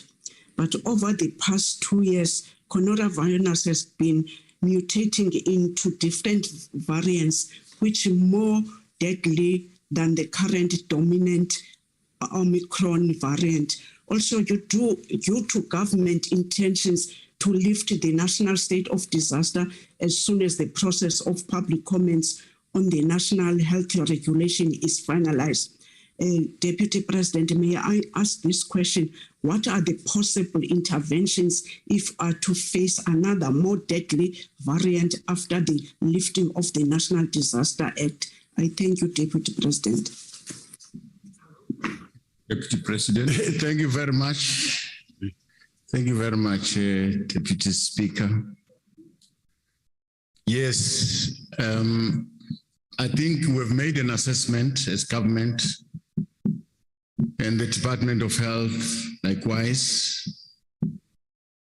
And based on that assessment, we've identified some key areas that will need strengthening going forward so that we are prepared for any other wave as we go forward. We are mindful that we might face another wave, and we are doing everything possible to get ourselves ready. But we can only be assisted by our people to continue to take the vaccine, because it is proven that vaccines can always assist us from getting seriously ill, being hospitalized, or even die. So as much as we can do anything to prepare ourselves, but the best preparation is by an individual who must present himself or herself to be vaccinated. And that must happen. Now, we are confident that the amount of people that have presented themselves for vaccination have created sort of a necessary base of immunity going forward. We're not going to be the same when we're struck by the first wave. We're now facing the fifth wave, and the number of people have been vaccinated, so the effect won't be the same. And we're still encouraging people to vaccinate, and we correct that some people are not opposed to vaccination, but they can't afford to travel to go to these vaccination sites where they are located. That has been proven in our last week outreach program in the Northern Cape. More than 200 people vaccinated in the space of 2 hours when we're there, because we have brought the facility, the stations there. A number of people tested, screened for TB, a number of people screened for HIV and AIDS. So it is possible that when we take these services closer to the people will take these services. They are not really vehemently opposed to vaccination. Thank you very much. Thank you. The next supplementary question is by Honorable Clark.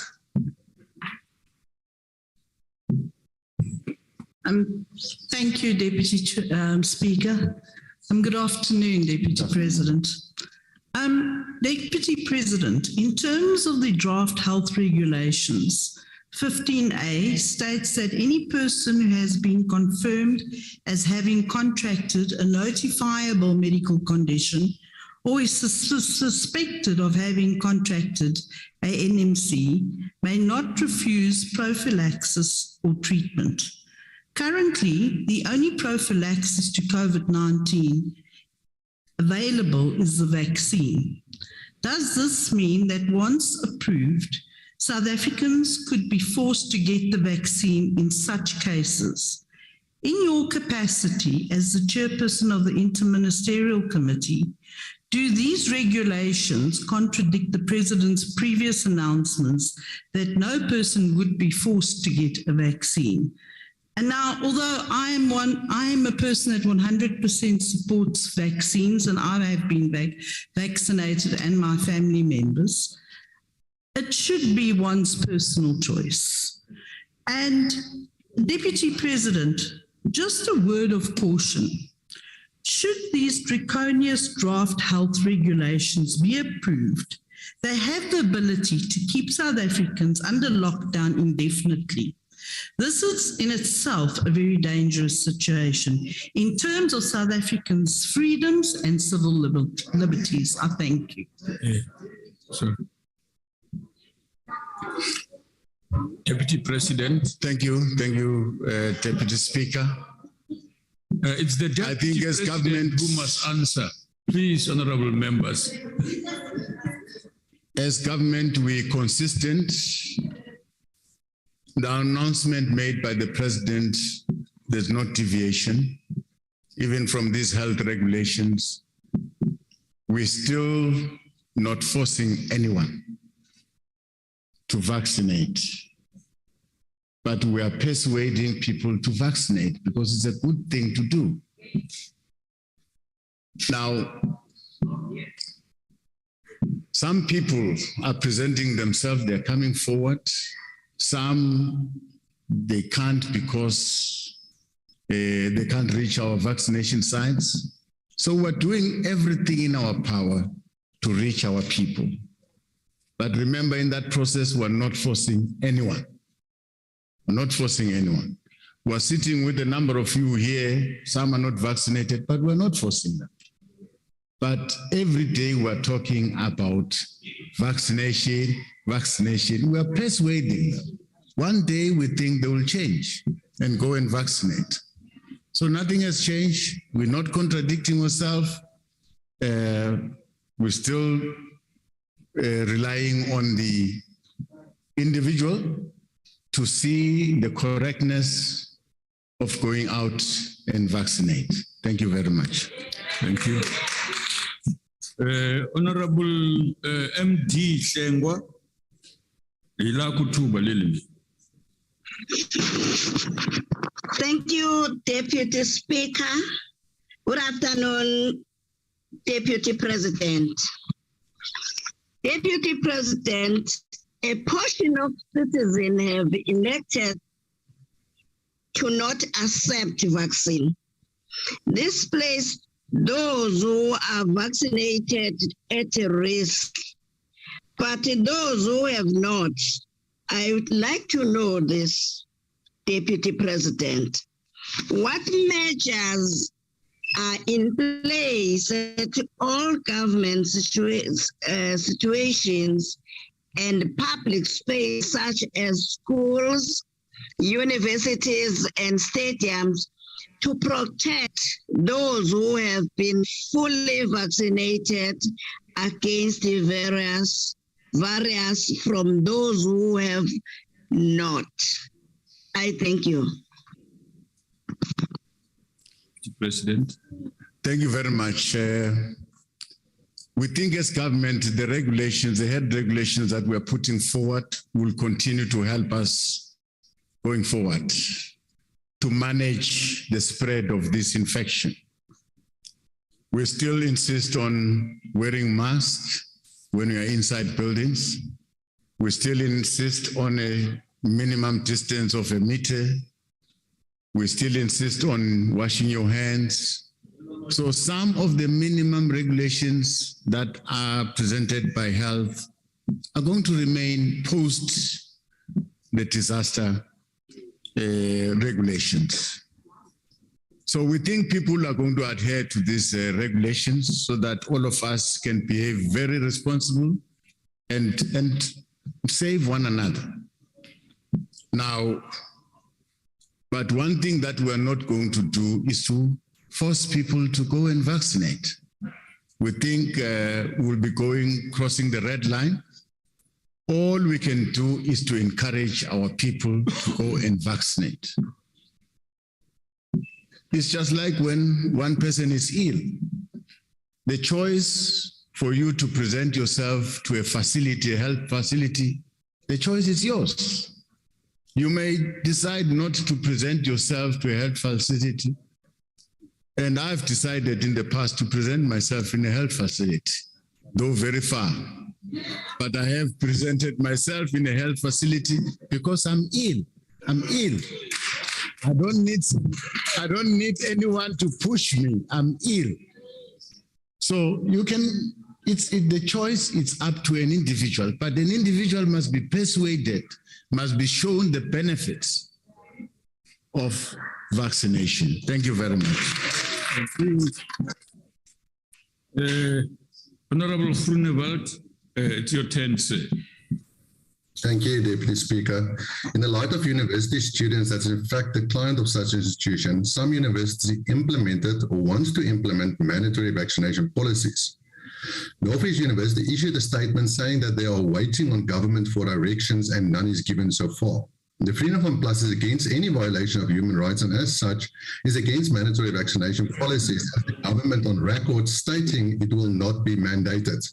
Honourable Deputy President, in a view of your request to respect an individual right to choose an hospital of choice and your answer in the previous follow-up questions, In the light of government intention to end the state of disaster, what will government do to ensure institutions do not enforce mandatory vaccinations? Thank you, Deputy Speaker.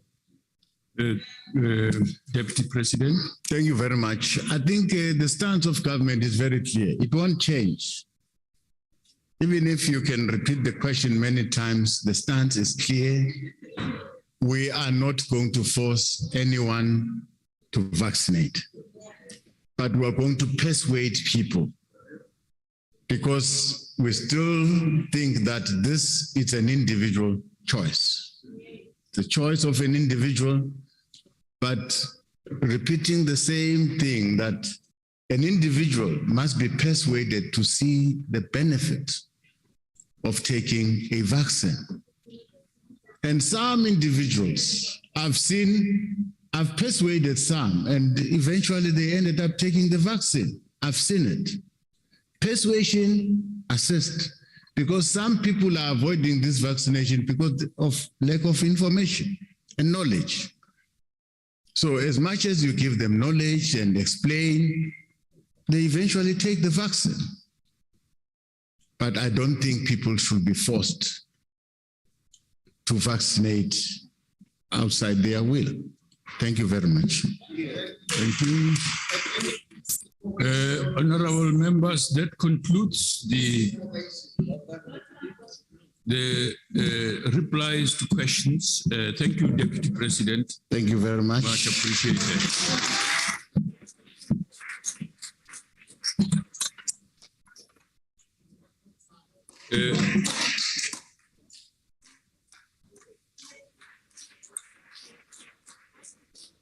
Honorable members, the second item on the order paper is a statement by the Minister of Finance on emergency interventions that will be taken by the National Treasury to mitigate the sharp increases in fuel prices.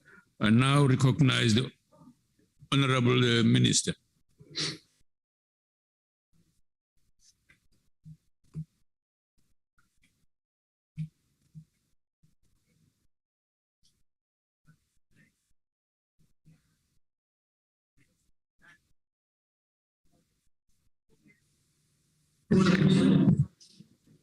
Deputy Speaker, may I kindly check if the minister is on virtual platform? We were supposed to come here physically.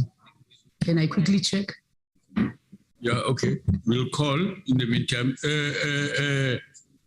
Ndate Godongwan, Uga Emren. Total Boileru, Nandat. Huh? He was given 5 o'clock.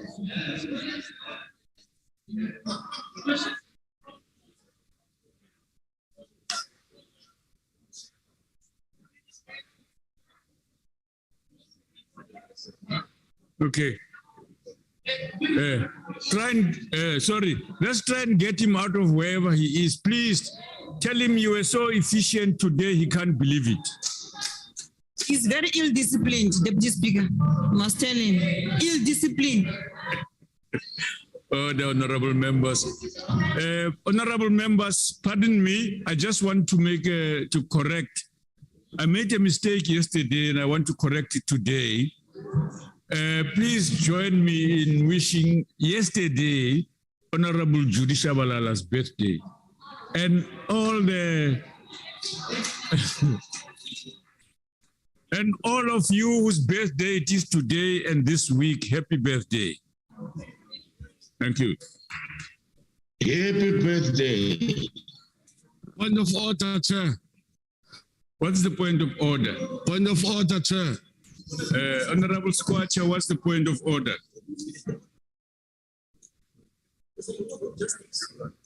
Please. May I, Chair? Let me just honorable members, may I, Chair? Yes, what are you raising on, honorable member? I'm in front of you, Chair. Yes, go ahead. We are unprotected. There is a member who's not wearing a mask in the house. Please. Honorable member, please wear your mask. No, honorable members, let the presiding officer do that. You've raised it. You also keep quiet and just do what you are supposed to do. Thank you very much. Honorable member, we propose we proceed. Hopefully, Honorable Magwanisha is around. Yeah, okay. I go warn that. Oh, wait a minute. Follow the procedure. Just wait for me. I just wanted to make sure you are around. We don't. Honorable members, the secretary will read the first order of the day. Consideration of request for permission in terms of Rule 286(4)B to inquire into extending the subject of cannabis for private purposes bill. Honorable Magwanisha.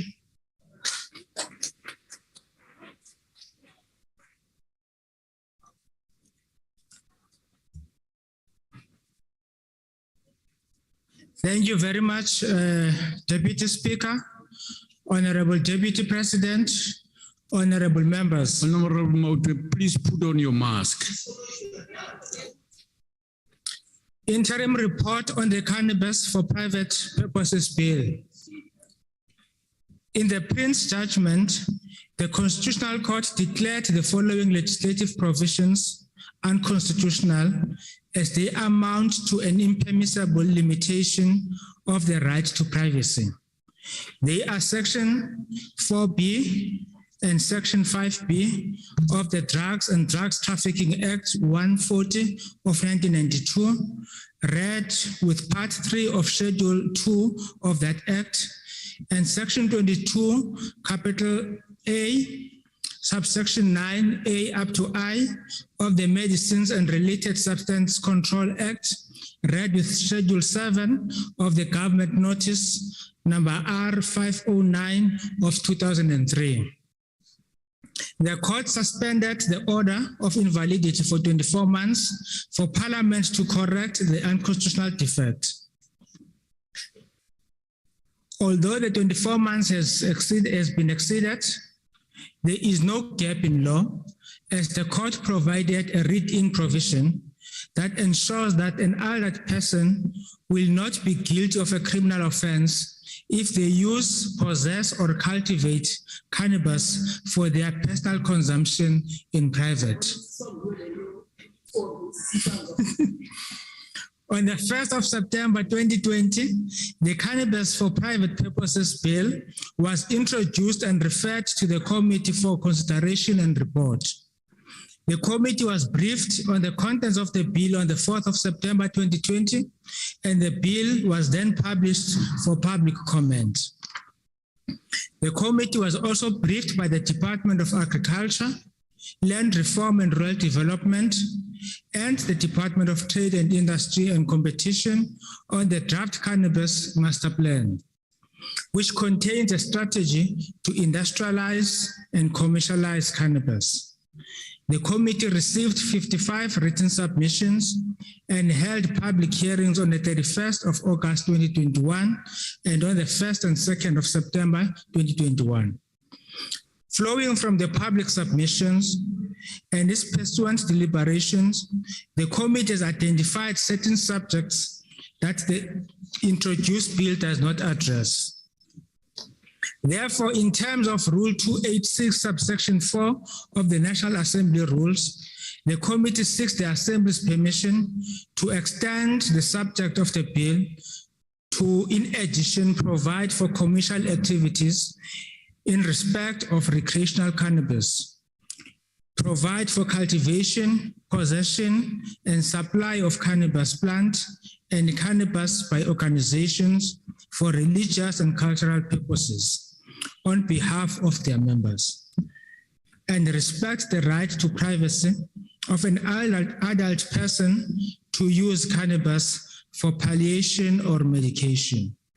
I request that this report be considered by the House favorably. I thank you. Honorable members, by agreement in the programming committee, there will be no declaration on this matter following consultations there. Are there any objections to the committee being granted permission in terms of Rule 286(4)(b) to inquire into extending the subject of cannabis for private purposes B? Any objections? No objections agreed to. Thank you very much. Is Honorable the Minister present? Okay. Oh, all right. We return to the second item on the order paper, which is the statement by the Minister of Finance on emergency interventions. That will be taken by the manje usithatha phi isibindi sokukhuluma nje kwakhonjwanga. New speaker.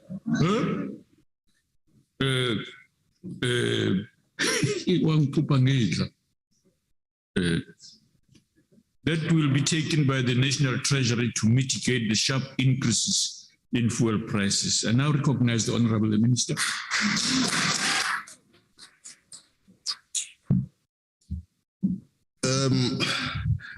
Honorable Deputy Speaker,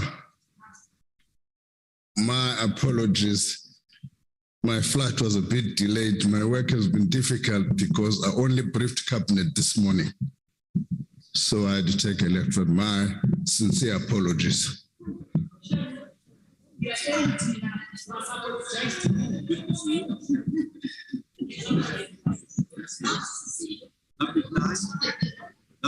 Thank you. Honorable Deputy Speaker, on the 23rd of February this year, I tabled before this House the 2022-23 budget. In it, I announced that there would be no increases to the general fuel levy on petrol and diesel. I also indicated that there would be no increase to the road accident fund levy for the 2022-23 fiscal year. These measures were taken despite our constrained fiscal position. Our aim was to protect in particular poor households who spent the majority of their income on food and transport against record high increases in fuel prices. Our commitment in the 2022 budget was to strike a delicate balance between keeping money in the pockets of our people amid the economic shock of COVID-19 pandemic, while at the same time striving to restore the health of our public finances. By refraining from including an inflationary increase to fuel levy and road accident fund levy, we managed to provide much needed relief to South Africans to the value of 3.5 billion. In addition, I indicated at the time of the budget that Minister Mantashe and I had agreed to review all aspects of the fuel price levy regulation. Let me emphasize again that this was in recognition of the increased cost of living for all South Africans, as well as the need to do what we can within our limited resources to support the economic recovery. However, the day after I tabled the budget, we woke up to the news of the escalation in the conflict between Russia and Ukraine. The conflict will almost certainly intensify some of the risks we had already highlighted in the budget review 2022, specifically the risk of continued supply disruption and high inflation. A few weeks ago, during my address to this House, I spelled out some of these risks and the likely impact that the conflict may have on our economy and revenue proposals. A big concern for the South African economy is imported inflation with direct impact on fuel and food prices. We are equally concerned about the secondary effects on the rest of the economy and the overall impact on the local and global economic recovery that was beginning to take root. While the most recent data released by State SA showed a slight upside in the growth of the gross domestic product. When compared with National Treasury's estimates for 2021, the growth outlook going forward is much less promising and subject to new emerging risks. Most notable is the Russia-Ukraine conflict. In addition, the re-emergence of the COVID-19 virus in China and the consequent lockdowns, which are increasing constraints on global supply chains, are also of concern. Well, okay, I was going to. Deputy Speaker, since the start of the conflict, there has already been sharp increases in the price of crude oil. This has had a direct impact on fuel prices in our country. In March of this year, the petrol price rose to 21 rand 60 cents per litre for unleaded petrol in the inland region, while diesel prices rose to 19 rand 55 cents per litre. Of concern is that the Minister of Mineral Resources and Energy has already advised that fuel prices in April are likely to increase even further. Honourable members, to mitigate the impact of these escalating fuel prices, I hereby table the following proposal, which will be included in the 2022 rates and monetary amounts and amendments of revenue laws bill for consideration by this House. A temporary reduction of the general fuel levy by 1 rand 50 cents per litre for the period 16th of April to 31st of May 2022. This will reduce the levy for petrol from 3 rand 85 cents per litre to 2 rand 35 cents per litre, and the levy on diesel to 3 rand 7 per litre to 2 rand 20 per litre. Of course, these amounts exclude the levies such as the Road Accident Fund levy and the carbon fuel levy. The intention of the temporary reduction of the fuel levy is to support a phasing in the fuel price increases that we are expecting in the short term. This will go somewhere in assisting South Africans to adjust to the new reality.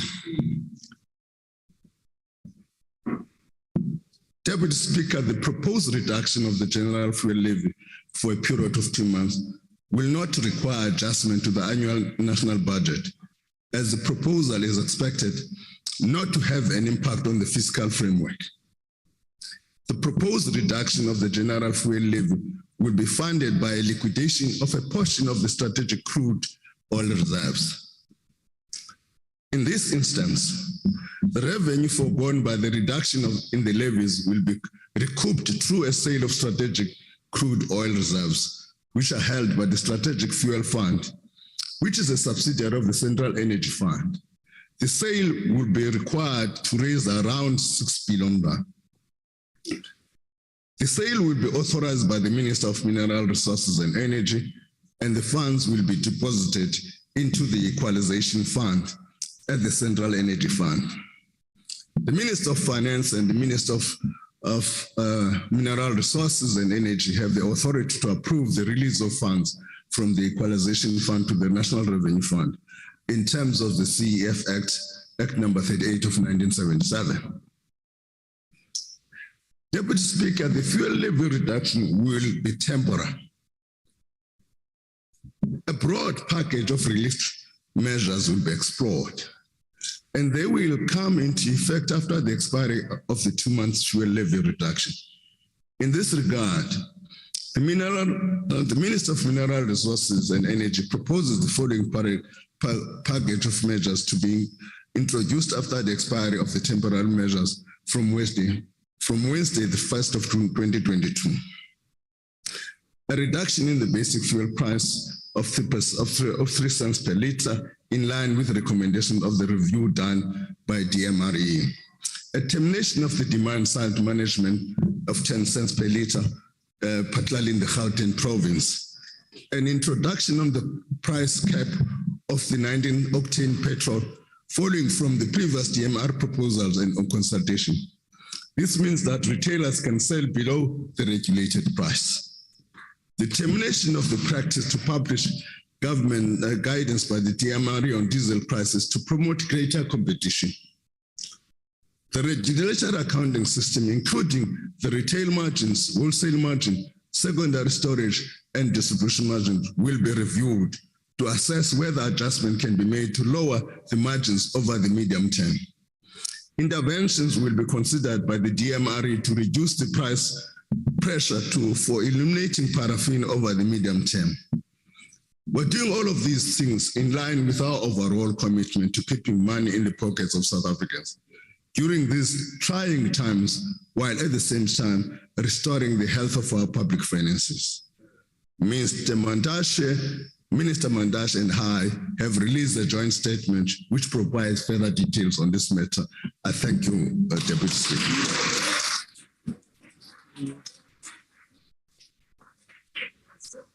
Honorable D.T. George.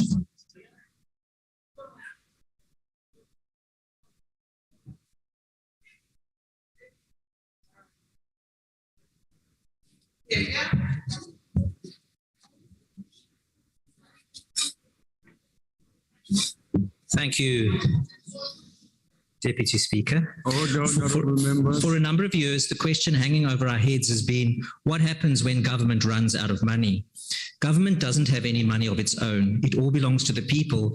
And year after year, Scopa hears how billions of rands have been irregularly spent, wastefully spent, or simply stolen. And there is never any consequence. Nobody is held to account, and nobody goes to jail. Yesterday, the DA proposed a motion of no confidence in the President's cabinet, precisely because our economy has been mismanaged to the point of collapse, where we're unable to attract investment capital because there is no confidence. Unemployment levels hit a record 35% in the last quarter. Deputy Speaker? Yes. Please can the heckling be limited to a hearable stance, because we can't hear you say droning the speaker at the podium. Yeah. Sustained, honorable members, keep your voices low. And youth unemployment is at 65%. Poverty continues to ruin the lives and future potential of more and more South Africans every day. We face a cost of living crisis with skyrocketing fuel prices, driven largely but not only by the upward spiral in the fuel price. The fuel price has been too high for too long because of government's economic mismanagement, and this has crowded out opportunities for economic growth, and we will never get it back again. The fuel price consists of four basic elements: the basic fuel price, taxes and levies, retail and wholesale margins, and storage and distribution costs. The price of crude oil and the exchange rate impacts heavily on the price.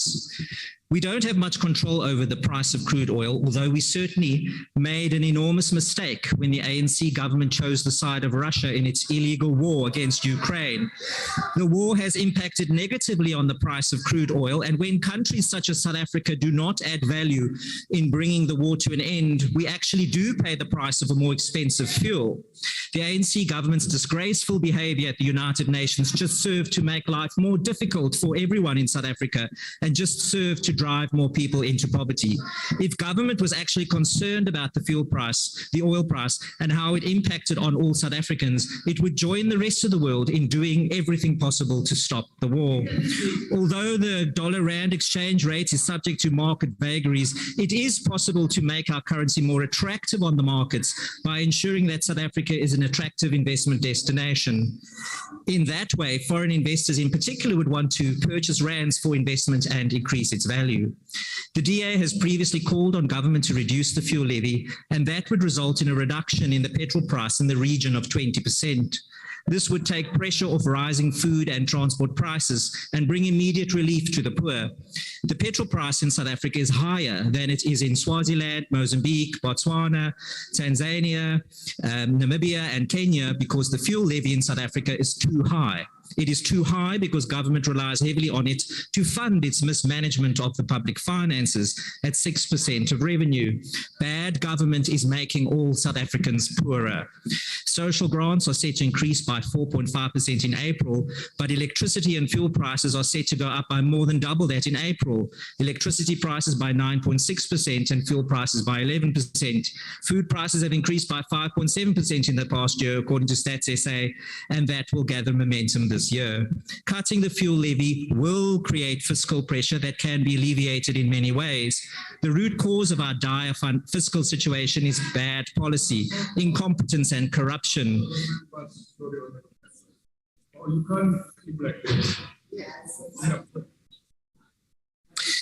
There are much better ways to deal with these than taxing the poor. South Africa can no longer delay tackling our problems at their root. We need to grow tax revenue and jobs by rapidly reforming our economy to be open and competitive. We need to make better use of tax revenue by appointing public officials on merit and jailing corrupt officials. The benefits would accrue rapidly. The minister's proposal to liquidate a portion of the strategic crude oil reserves is very short-term relief, is high risk and reckless. The purpose of holding a reserve is to ensure that South Africa does not run out of fuel during an emergency situation that is not easy to foresee. It was not long ago that an attempt was made to sell our strategic oil reserves under the guise of a stock rotation that was nothing more than a corrupt attempt to enrich a connected few. We need far more detail on what this transaction would entail and how the revenues would be replenished and at what price. If we are to take a short-term view and not make the structural reforms that would eliminate or reduce high fuel tax, then we should look at funding the short-term intervention with additional revenue that will be received as a result of the uptick in commodity prices that will temporarily increase tax revenue. We do have that temporary fiscal space. We welcomed President Ramaphosa's acknowledgement in his State of the Nation address that business must be the job creator in South Africa. The incapable state is certainly unable to do that. We welcome the minister's statement at his budget speech of what he intends to do about the state-owned enterprise and managing the public sector wage bill. Structural reform is the only way to grow our economy and avoid the significant risks that the minister is now incurring. We are all agreed that the fuel price is too high and that immediate relief is needed. We just differ on how. We support the suspension of the general fuel levy. Selling the strategic reserves is a desperate move for a government that has run out of ideas. It is possible to reduce the fuel tax immediately without selling our reserves. It just requires political will to do what will need to be done anyway. We all know what happens when government runs out of money. It is forced to change its behavior. If not, the people will remove you. Thank you.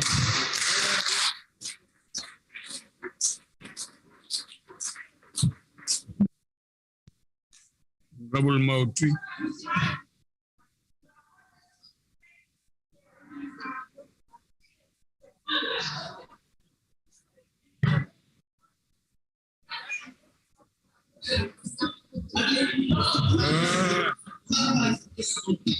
Honorable members, no. Kashola, Kempil Assembly. Kempil Uyena, Utora mask. Thank you very much, Deputy Speaker. Deputy Speaker, besides the sale of strategic crude oil reserves, as the EFF were even more shocked that you were called here to listen to what was supposed to be an intervention. And yet all we had was nothing but ambiguities and insinuations beside the obvious. The sale of strategic crude oil reserves is indeed for emergencies. The miscalculation by the finance minister also shows that there is a general misunderstanding of the economic challenges facing workers and the poor. And this is because of Mr. Cyril Ramaphosa and the collective incompetent cabinet who continue to mismanage the economy of this country. The reality is that the sale of strategic crude oil reserves must not excite as because we are led by people who always see crisis and pain of our people as a way to loot. The first thing they ask themselves is, how are you going to eat instead of how are we going to help our people? The price of petrol has drastically gone up since Mr. Ramaphosa became president. And the truth is that it has started well before Russian military operations in Ukraine. But it is not only the price of petrol that has gone up. Everything essential and necessary for survival is now more expensive than it was before Mr. Ramaphosa as the president. His new dawn is a new dawn of high petrol prices, a new dawn of higher electricity prices, a new dawn of higher food prices, a new dawn of higher transportation prices. When Mr. Ramaphosa was elected president in February 2018, a liter of petrol was only 14 rands. Today we stand here, Deputy Speaker, a liter of petrol is now nearing a record of 22 rands per liter. In 2018, a household needed just over 2,000 rands to afford a food basket. Today, the amount of money a household needs to afford a decent food has nearly doubled to more than 4,000 rands. Because of the corruption and incompetence of the ruling party, which allowed the thievery of railway tracks and brought the railway system to its knees, workers spend more on public transport than they should. The consequences of the failed new dawn. When you increase the price of petrol, the price of everything that has to do with transportation also increases. The whole crisis is made worse by the theft of 10 million barrels of the country's strategic oil reserves that are stolen in 2015 for way less than the going market rate through schemes of corruption. More than 6 years later, Deputy Speaker, no one has been held accountable, and the then Minister Tina Jomet Peterson has instead been rewarded. Now, what is to be done? Firstly, any effort to revive South Africa's petrol structure and interventions to lower the price of petrol cannot be done by the Treasury Minister of Finance.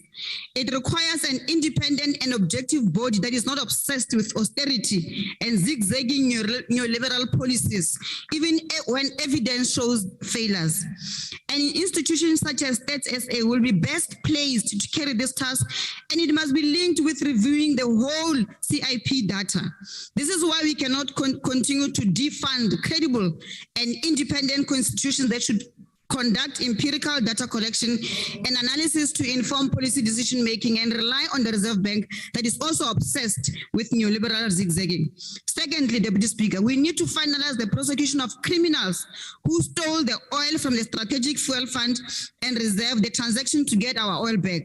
It looks like the people responsible for prosecution on this matter are also receiving cash to stall the matter. Number 3, we must develop a South Africa's fuel sovereignty plan that will interconnect research and exploration into sources of fuel owned by the state, beneficiation and industrial policy. It was done with Sasol. It can be done again. Lastly, Deputy Speaker, we must do away with all the legislation that is chipping away at the Mineral, Petroleum and Resource Development Act that has laid a strong foundation for the transfer of ownership to Black people if it is implemented properly and beneficiation is done properly. Wonderful. We know that the only reason why the gas amendment bill and I was waiting for the Deputy Speaker. Can you chill when? Deputy Speaker, you have made a ruling in the past that members of this House should not cast aspersions on public servants who are not part of this House and unable to respond for themselves. The member just said those who are supposed to prosecute on this matter of the sale are actually are given money to stall. And we know that the NPA is responsible for prosecuting people. And the member just cast aspersion on the NPA that they are actually being given money to stall the prosecution. And the member is not actually bringing a substantive motion, and public servants will not be. Honorable member, we'll rule on this. Proceed, we will rule on this. Yeah, we want to do a considered ruling on the matter. Hey, Chief, I'm dealing with matters of national importance. Please respect this platform. I'm giving direction to this country, which is directionless. Deputy Speaker, we know that the only reason why the gas amendment bill and the upstream petroleum resources development bill are to make it easy for Total in Mossel Bay and Shell in the Karoo to loot our resources unabated. If you don't see a drop in the price of petrol immediately, Deputy Speaker, this country will face a revolt like it has never seen before. Thank you very much. Pabo, you must behave. Honorable Singh.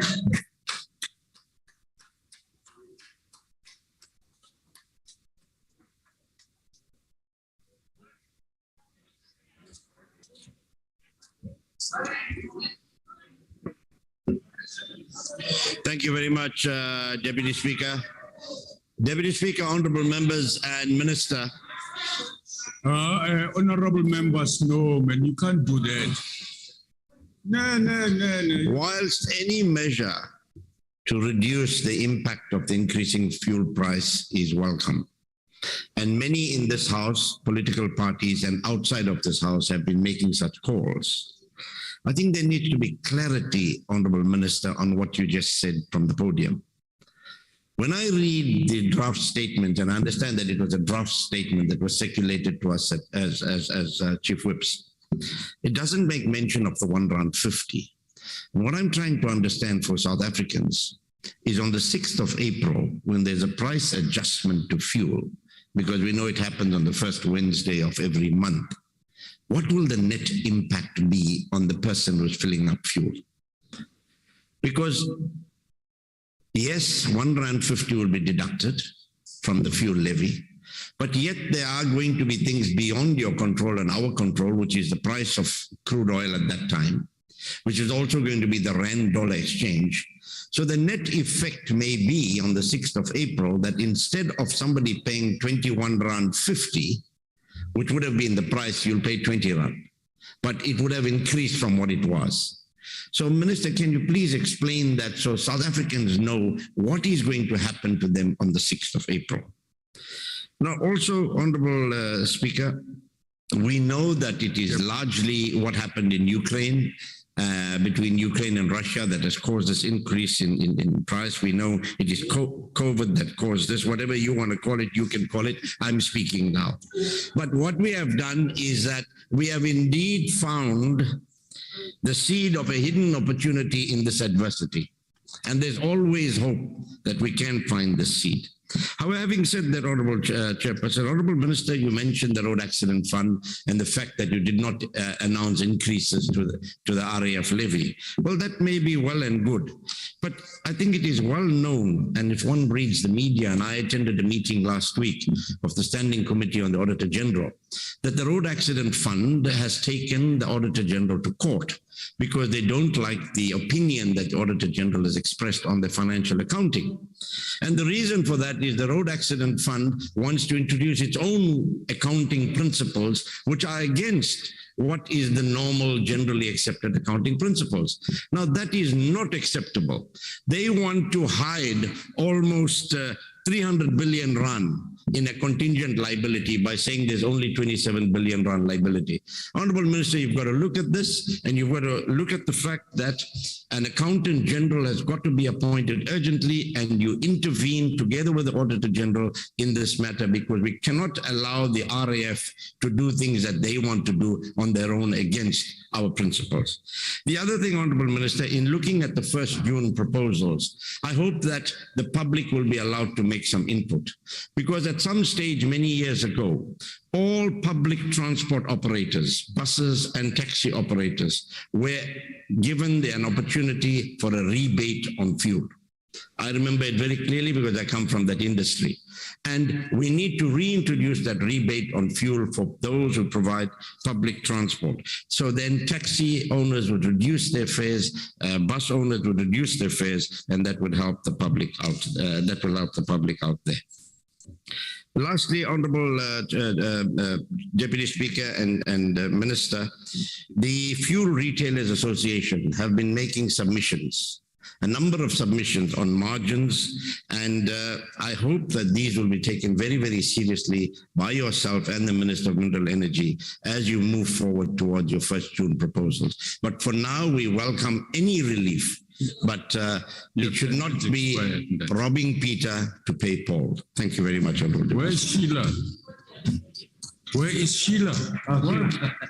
Peter Paul only. What's wrong with you? Okay. Honorable Boshoff. Thank you, Honorable Deputy Chair. Everybody knows that South African fuel is highly taxed. That is why petrol manufactured in South Africa or even imported through our ports is more expensive than the same fuel in neighboring countries. It is easy to tax fuel as people and businesses rather save on other expenses than substantially cutting on fuel. Untaxed petrol is harder to find than, let's say, untaxed cigarettes. The tax is also easy to administer as there are a small number of figurative turnpikes where all fuel has to flow through and where tax can be collected. However, this taxation of fuel is contentious. It is not progressive, meaning the burden rests equally on rich and poor, if not heavier on the poor. It also inhibits economic growth as it is detrimental to the South African, the competitiveness of South African businesses. The Freedom Fund Plus, among others, has urged the government to revisit the price structure of liquid fuels in South Africa. Not only the taxes, but also the fact that prices are calculated as if all fuel is imported in its final form, which is clearly not the case and exaggerates the influence of foreign exchange volatility. We should keep in mind that the most important reason for rising fuel prices over the past 2 decades is not changes in the price of crude oil, but depreciation of the rand. The rand depreciates because more people want to sell rands than buy them. When the economy is not regarded as a bread of fixed size which should be redistributed, but as one which can feed everyone if it is allowed to grow, the rand will be able to buy more barrels of oil. Unfortunately, currently the economy is managed to be uncompetitive. Today, the Ministers of Energy and Finance announced a partial tax vacation for 2 months, during which time the whole structure will be rethought. This is to be welcomed and hopefully the new structure will be an improvement. There are indeed several potential problems in the whole fuel industry. The country's refineries, except that of Sasol, are senior citizens. Those which have not burned down or been shut down are about to be shut down. There might be a temptation to charge a new levy to finance the building of a new refinery. During the current transport transition to electric and even hydrogen-powered transport, this might not be a good long-term investment for public money. To sell a part of the strategic reserve is indeed a risky venture. It is literally like having a dam to be used during droughts, but one never knows whether one is at the end of a short drought or at the beginning of a very long one. In other words, we may expect that the war in Eastern Europe will not amount to permanent fuel deficits. But the structural changes in transport favoring renewable energy sources over fossil fuels is less immediate, but it can be expected to be permanent. Nevertheless, the expression urges us never to let the good crisis go wasted, and we should acknowledge that the government needed this advice. I thank you.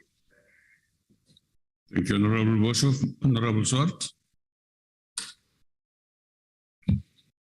Thank you, Deputy Speaker. Deputy Speaker, the ACDP welcomes today's joint statement about the temporary reduction in the general fuel levy pending a package of additional measures from 1 June 2022. We welcome the fact, Honourable Minister, of a reduction of R1.50. It is not an insignificant amount. And when one considers that escalating fuel prices have put considerable pressure on the cost of transport, food and other goods and services, and that consumers are suffering due to these increases, as well as possible electricity increases, as well as interest rate increases, this announcement should be welcomed.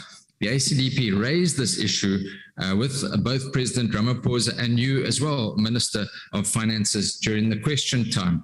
And it's important to note that since 2012, taxes and related levies on the fuel have on average more than doubled as a share of the fuel price and account for 34% of the fuel price. Now, research on the fuel price regulations have indicated that a combination of regulatory amendments can reduce the fuel price significantly, and that we trust is what will occur when one looks at the additional package of measures. When one also considers the amendments to the international component of the basic fuel price, which were proposed in 2018 by the Department of Mineral Resources, but were sadly never implemented, it is also to be commended, Minister, if I understood your statement correctly, that that is now to be implemented, and that is also to be supported. So whilst one supports these aspects, I think the issue of concern relates to the funding of the 6 billion that is required, and of course how much of the strategic oil reserve is to be sold, at what price, and what risk does that bring. Is this possibly a case of selling part of the family silver to deal with an interim issue? Now, I appreciate, Honourable Minister, you mentioned the fiscal framework and that one can't touch that, but as we suggested in the past, is it not possible to consider the expected commodity price tax windfall that was already it was already penciled in at 71 billion rand, and which is expected to be far more? Would that not be a wise aspect as well to look at? While we appreciate the reduction, I do, from the ACDP's perspective, believe that Parliament will have to look very carefully at the sale of the portion of the strategic oil reserves and whether this introduces any risk, given the fact that we do not have refined oil reserves. So let us exercise our oversight from our perspective, but thank you, Honourable Minister, for this welcome announcement.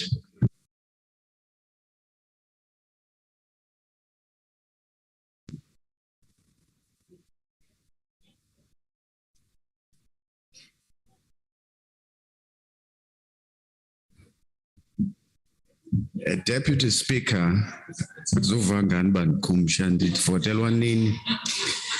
indeed, the war between Russia and Ukraine has placed pressure on the domestic fuel prices.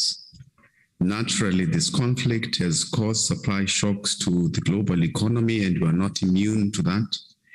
Minister, you've become, in this short space of time, a Father Christmas, probably because I think we must take credit for that.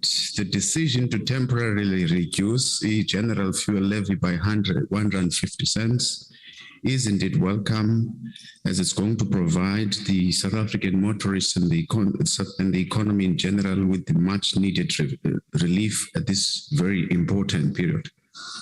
We also agree with you when you say that time needs to be set aside to actually have a discussion about a comprehensive raft of measures that can be introduced to try and make sure that we provide further cushion to the South African economy and ordinary people. You will recall that one of the issues that we've actually advocated for here very passionately is the issue of value-added tax.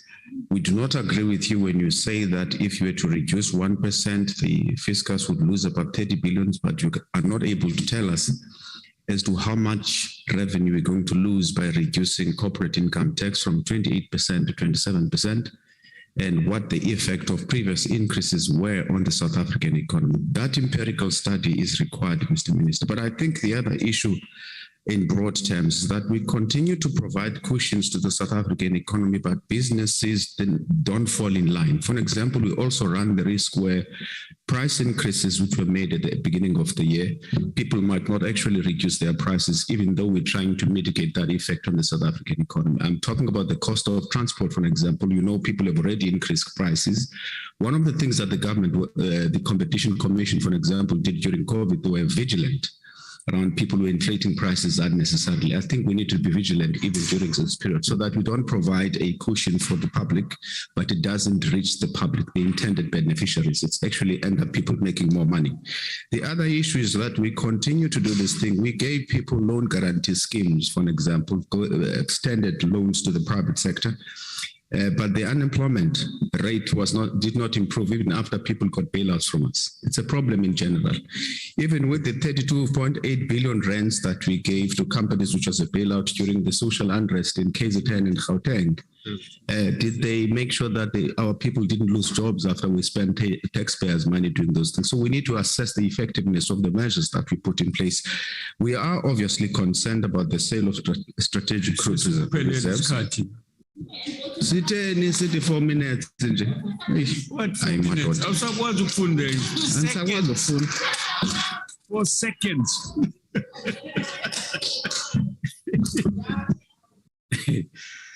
Is ATM here?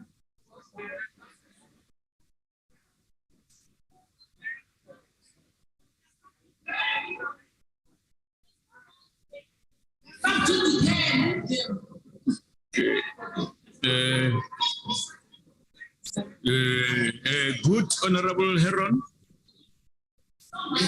Thank you, Deputy Speaker. Deputy Speaker, the skyrocketing fuel prices in South Africa are driving inflation, high cost of living, and strangling economic growth. And direct fuel consumers and those who don't purchase retail fuel are under enormous pressure as the rapidly increasing cost of fuel is increasing the cost of commuting, increasing the cost of food, and driving inflation. And of course, inflation is managed by raising interest rates, adding additional burdens to those who have loans, bonds, and other debt. Regulation of the fuel price has a long history in South Africa, and these regulatory powers should be used to be rapidly responsive to local and international market dynamics. So it's appropriate that the ministers have intervened to release this pressure valve, and the temporary relief is a welcome intervention. We welcome every cent that can be saved at the fuel pump, but what we need is a sustainable solution which doesn't require us to fill up our tanks every week. It would be much better if we could save households hundreds of rands a week by building a functioning public transport network. Deputy Speaker, the composition of the fuel price at the pump requires a fundamental overhaul so that the cost of fuel is not another factor holding back economic growth and generating jobs for all South Africans. And our government must use its powers to restructure the regulated components, being the margins and the taxes and the levies. So in this regard, we welcome the announcement that the Minister of Mineral Resources and Energy will be bringing substantial changes to the composition and structure of the fuel price. The proposed reduction of the basic fuel levy by 3 cents a litre and the termination of the 10 cents per litre demand side management levy are also welcome steps towards this restructuring. The proposed removal of the price cap and the move to a competitive retail fuel pricing regime would be a significant shift. Deputy Speaker, South Africa's 15 million barrels of strategic oil reserves are meant to safeguard us from an energy crisis and to protect our economy. So leveraging these oil reserves to provide temporary relief does create some serious risk of devastating consequences if the disposal of these reserves is not reversed by a highly disciplined replenishment program that is actually implemented. So finally, Deputy Speaker, we welcome the relief being offered to South Africa's consumers and economy, and we call on our government to rapidly pursue the restructuring of the regulated component of the fuel price. And the role of the increasing South Africa's refinement of crude oil should also be part of the restructuring process, since local refining has the opportunity to create downstream job opportunities. Thank you, Deputy Speaker. Thank you very much, Honorable Heron. Honorable members, I just wish to read you a rule. Every beginning of the sitting, each presiding officer who starts the proceedings make reference to safety in the House and makes that request for us to also keep our masks on and sit in our allocated places for purposes of that safety. Here's Rule 71. If the presiding officer is of the opinion that a member is deliberately contravening the provision of these rules, or that a member is disregarding the authority of the chair, or that a member's conduct is grossly disorderly, he or she may order the member to leave the chamber immediately for the remainder of the day's sitting.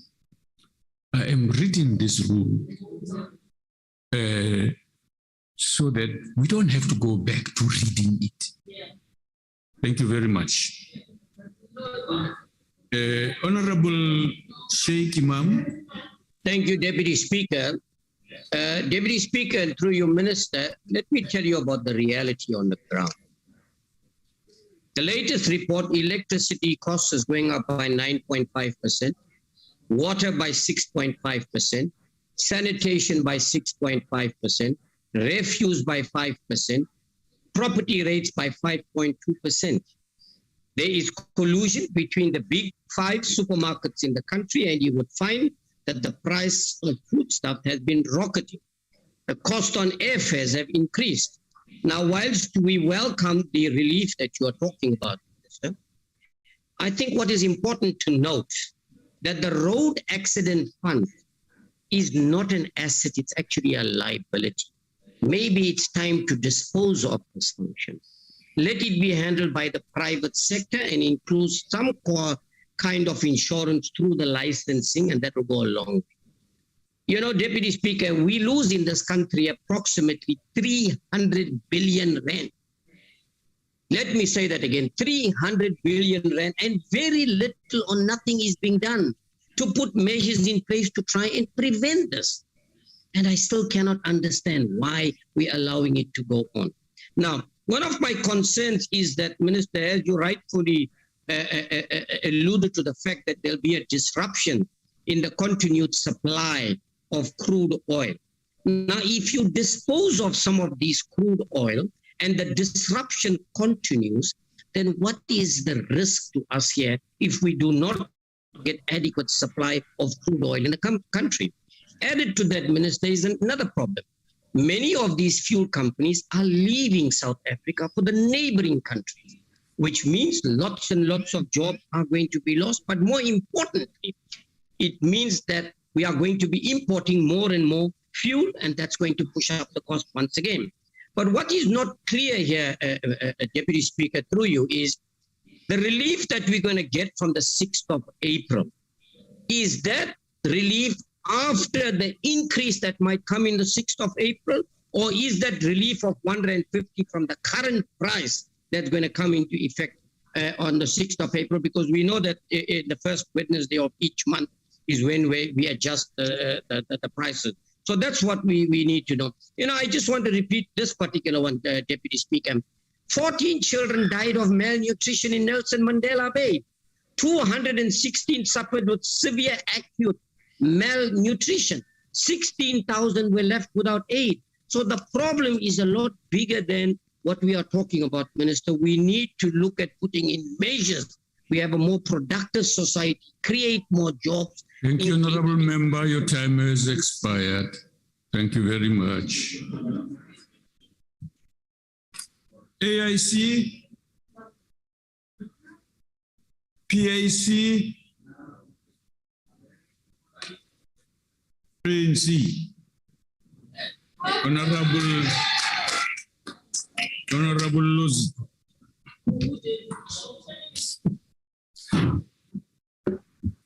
Thank you, Honorable Deputy Speaker, the Honorable Ministers and Deputy Ministers, Honorable Members, everyone who is with us today.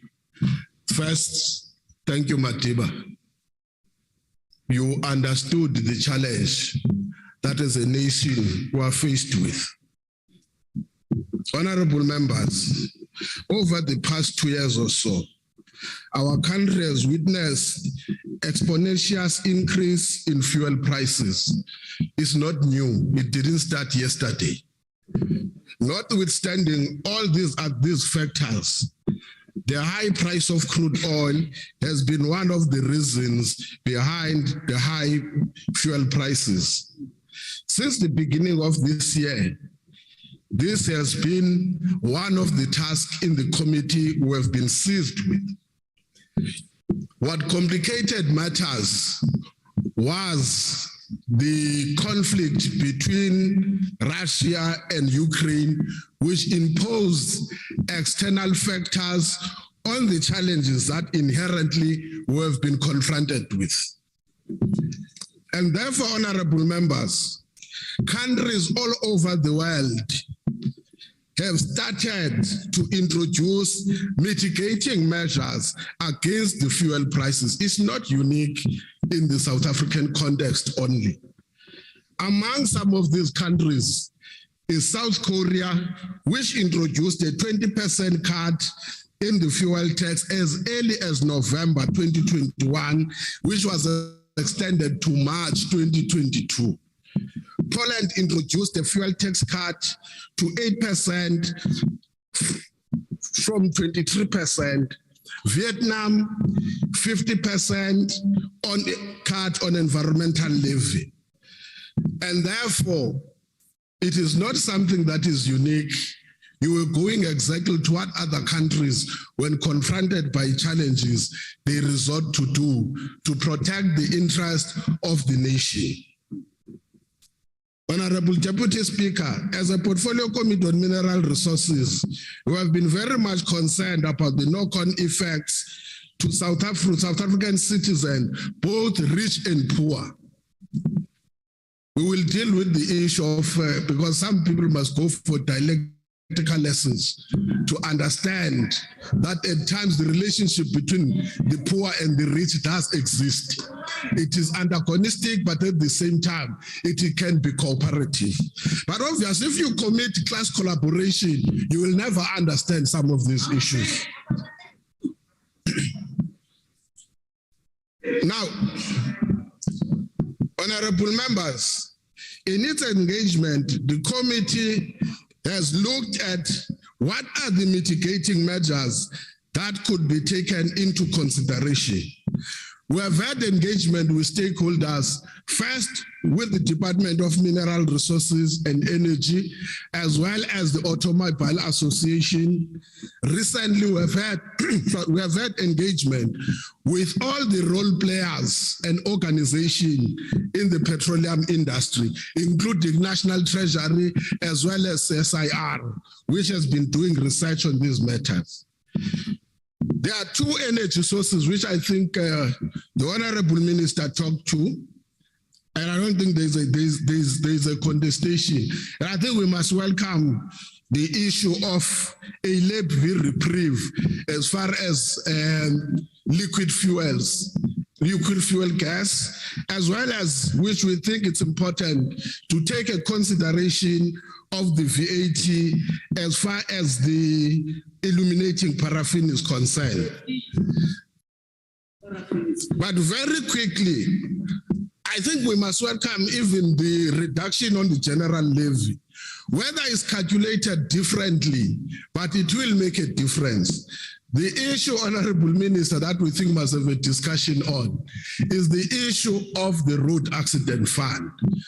As a committee, we're of the view that it does not necessarily have to be removed as part of the tax regimes.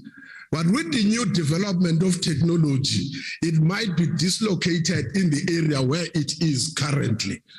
For an example, if you agree today that you have got electronic vehicles, but they are not affected as far as the road accident fund is concerned. But for an individual who just owns a generator, will be affected by a deduction on the basis of the road accident fund, but can claim if there's an incident based on issues of liquid paraffin or the generator. Those are the things that we think we need to zoom in without saying it's a different story for someone who goes to a Bowser and put a car and put fuel and see the difference of less than 200 rand 18 on a 50-liter diesel. That individual will see a difference in as much as it might be cushioned somewhere else. So those are the things that we think a constructive engagement must be able to look at better solutions that must be found.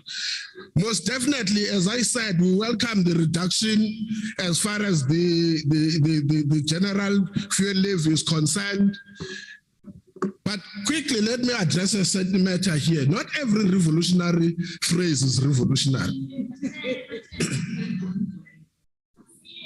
The first thing that I think we must address, you can't take, and there's no doubt in South Africa, that one we should not hide it.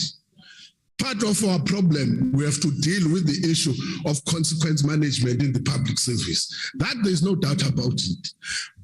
But you cannot even, how do you take someone when you have not done what you are supposed to do? You first win the case. What is not reported here is that the sale of the strategic stock went to court. Government won the case. The strategic stock is back where it belongs. That's where the stock is. Then you can then ask the question, when was that case won? It was only around April, May last year. There was an issue about the hedging fees, which was a dispute between government and those who bought it. You can only then, based on that, because there's evidence on your side, start prosecution. And that, even if it's not done by the executive, we are members of parliament. We must make it a point that those who are responsible for the illegal sale of the strategic stock, they face the full might of the law. We can't abdicate our responsibility and give it to the executive. It's our duty as members of parliament to hold that account, to that executive to account. Now, one issue that I want to say, sometimes I listen to members.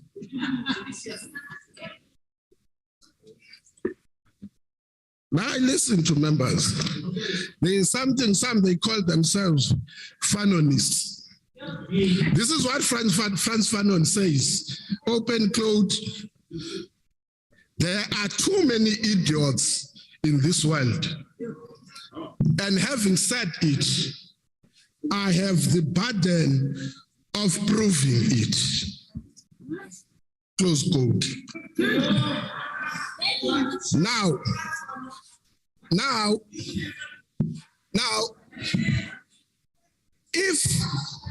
if you understand that inherently the mere fact that you are a motive force for change actually means you are motive force against another resisting force.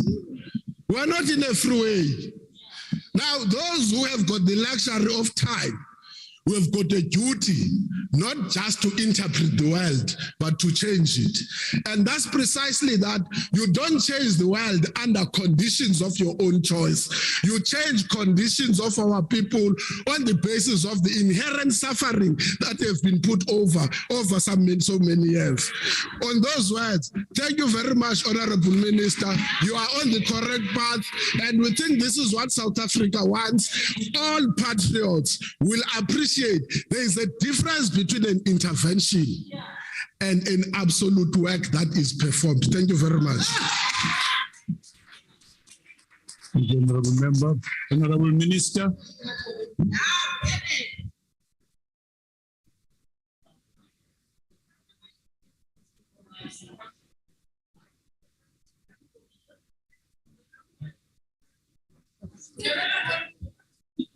Oh. Thank you, Deputy Speaker, and thanks for the contribution by the honorable members. Let me just start with the honorable saying, I think on the 6th of April, the price of petrol will increase to 3.85 cents. It will increase to 3.85 cents. No, wait, because the honorable member wants to know what am I going to be paying on that day. That's what the price will be. But with this R1.50 intervention, you will pay R2.35 on the 6th of April. Huh? No. I'm saying of that, of the R3.85, you will get a reprieve of R1.50, less R1.50 of that increase. Okay. Now, that's the first thing I want to say. The second thing I want to say is the following. Insofar as the Road Accident Fund is concerned, let me state out clear, as far as National Treasury, to my knowledge, they are on the same side in terms of interpretation with the Auditor General. I just want to make that clear. In terms of the audit outcomes, they disagree with the system used by the Road Accident Fund. That's as far as I know. The second thing we need to talk about which we need to come back.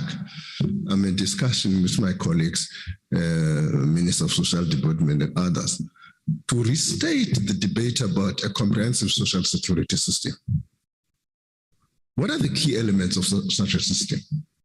First is social insurance. We've got a whole range of package of social insurances of all over the place, whether is unemployment fund, whether is road accident fund, whether is anything else.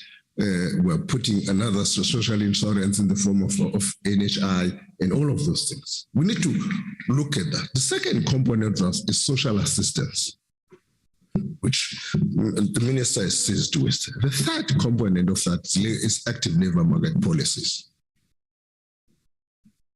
So the road accident fund's future must be located within that debate. All right. And that debate may mean that it may not necessarily its funding be through the fuel fund, the fuel price. All right. That may mean that as part of that debate. The third issue I want to raise, when we discussed matters of national interest and national importance, I think we need to raise the level of debate.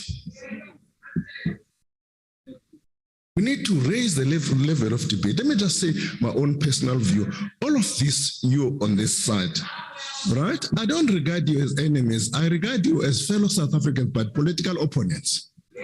Okay? With different viewpoints from mine, but fellow South African and patriots like me. But when we discuss a matter of national interest, it is important that we rise to a different level of debate. Right? Let me just give an example. An honorary member to say, South Africans are watching on TV. We display our own ignorance. South Africans are watching on TV. You say, since Ramaphosa took over, then as if the price of fuel, you display your own ignorance because you do not understand what are the economic drivers behind the increase of petrol. People expect a certain modicum of respect to members of parliament and a certain level of debate because we should know what are the economic drivers behind and this. It's not an individual. Order, honorable members. So my appeal. Listen, honorable members. Listen to a reply. Members of UDM and ACDP. You were given an opportunity to speak. These members are making a number of contributions. They said they've got research. We would welcome ideas on these matters. No one has got the monopoly of knowledge. Honorable from UDM says they've got, we need some empirical evidence. We would like to engage with them. From the ACDP, they said they've got some research. By all means, we don't claim to have the monopoly of knowledge, but let's raise the level of debate. Let's raise the level of debate so that all of us must engage constructively about reaching national consensus on issues of national importance. I'm raising these issues, Honorable Member and Deputy Speaker, because we are facing enormous challenges. And those challenges require us to rise to the occasion and come up with important answers. That's the challenges to the honorable members on this side of my side. We would welcome ideas. Right. So, with those few ideas, I just want to thank you for your contribution.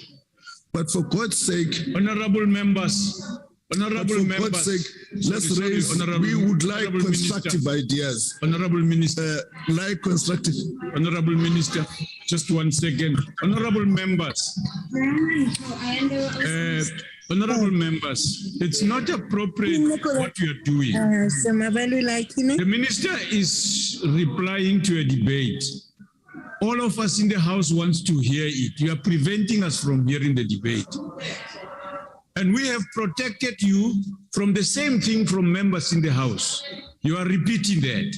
We request you to not do that. It's clearly disruptive, and you can't be screaming, all of you almost. You can't do what you're doing, it's out of order. Go ahead, Honorable Minister. What are you raising on, Honorable Budgeting is I'm about raising on a making point of order. strategic choices. Minister, Sorry. I've asked to speak. Is about making strategic. Deputy Speaker has recognized me to Honorable speak. Minister, You can say Honorable Minister, whatever you want. Deputy Speaker has agreed that I speak. Honorable member, speak to me. Okay. Tell your members to shut up.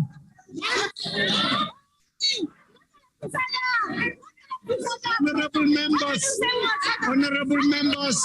But EFF, you're out of order. EFF, you're out of order. No, you're out of order. People of Honorable EFF, members, you can't be insulting our you can't be leaders. screaming. You can't be insulting our leaders. I gave one member a chance to speak. You speak. Those of us must shut up. Honorable members, you can't be screaming. And you also can't be insulting our leaders. You people of EFF, respect yourselves. Honorable members. Yes. Honorable Minister, let's proceed. You must withdraw it. Let's proceed, Honorable Member. What? We're not your children. You're not going to come here and be emotional. Let's proceed. What we must try to do. Deputy Speaker, I have not spoken. I have not spoken, Deputy Speaker. You recognized me. Deputy Speaker, you recognized me. I have not spoken. What are you raising on? What are you raising on, Honorable Member? Firstly, you must withdraw. Shut up. Honorable Member, what are you raising on? We are going to write a letter to the Speaker to complain. But I'm rising on to say to the Minister, it's a fact that when Ramaphosa took office, Honorable Member, the petrol price was 14 rand.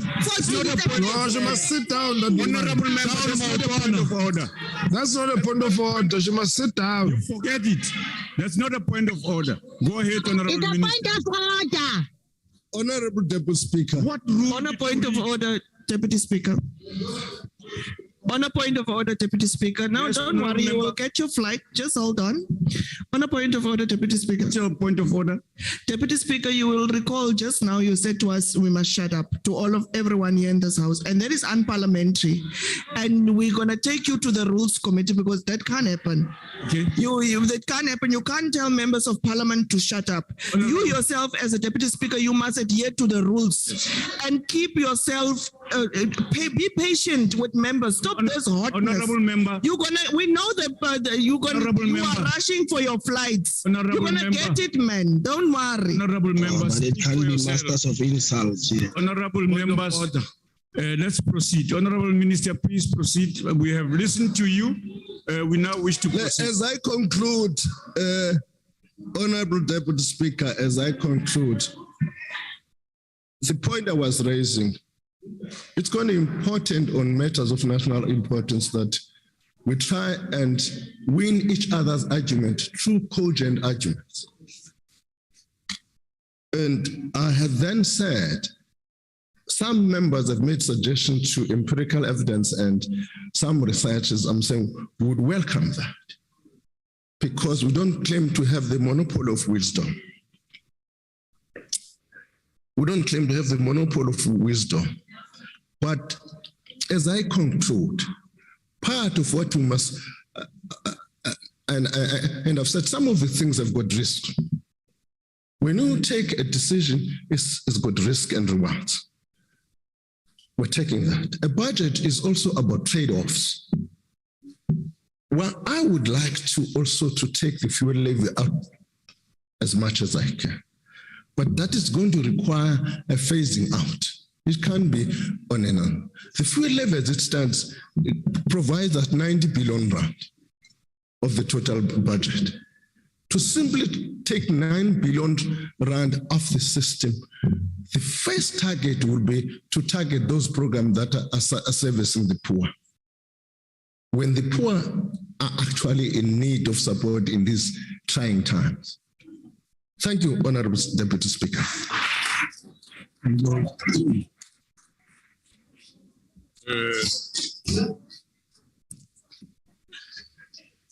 Thank you, honorable members. That concludes the business of the day. The House is adjourned. Viva. Long live the Deputy Speaker. Long live the Deputy Speaker. Long live. Thank you. Come on.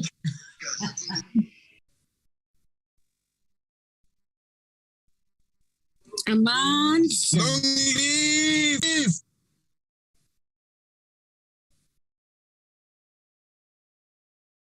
Recording stopped. Long live the chair.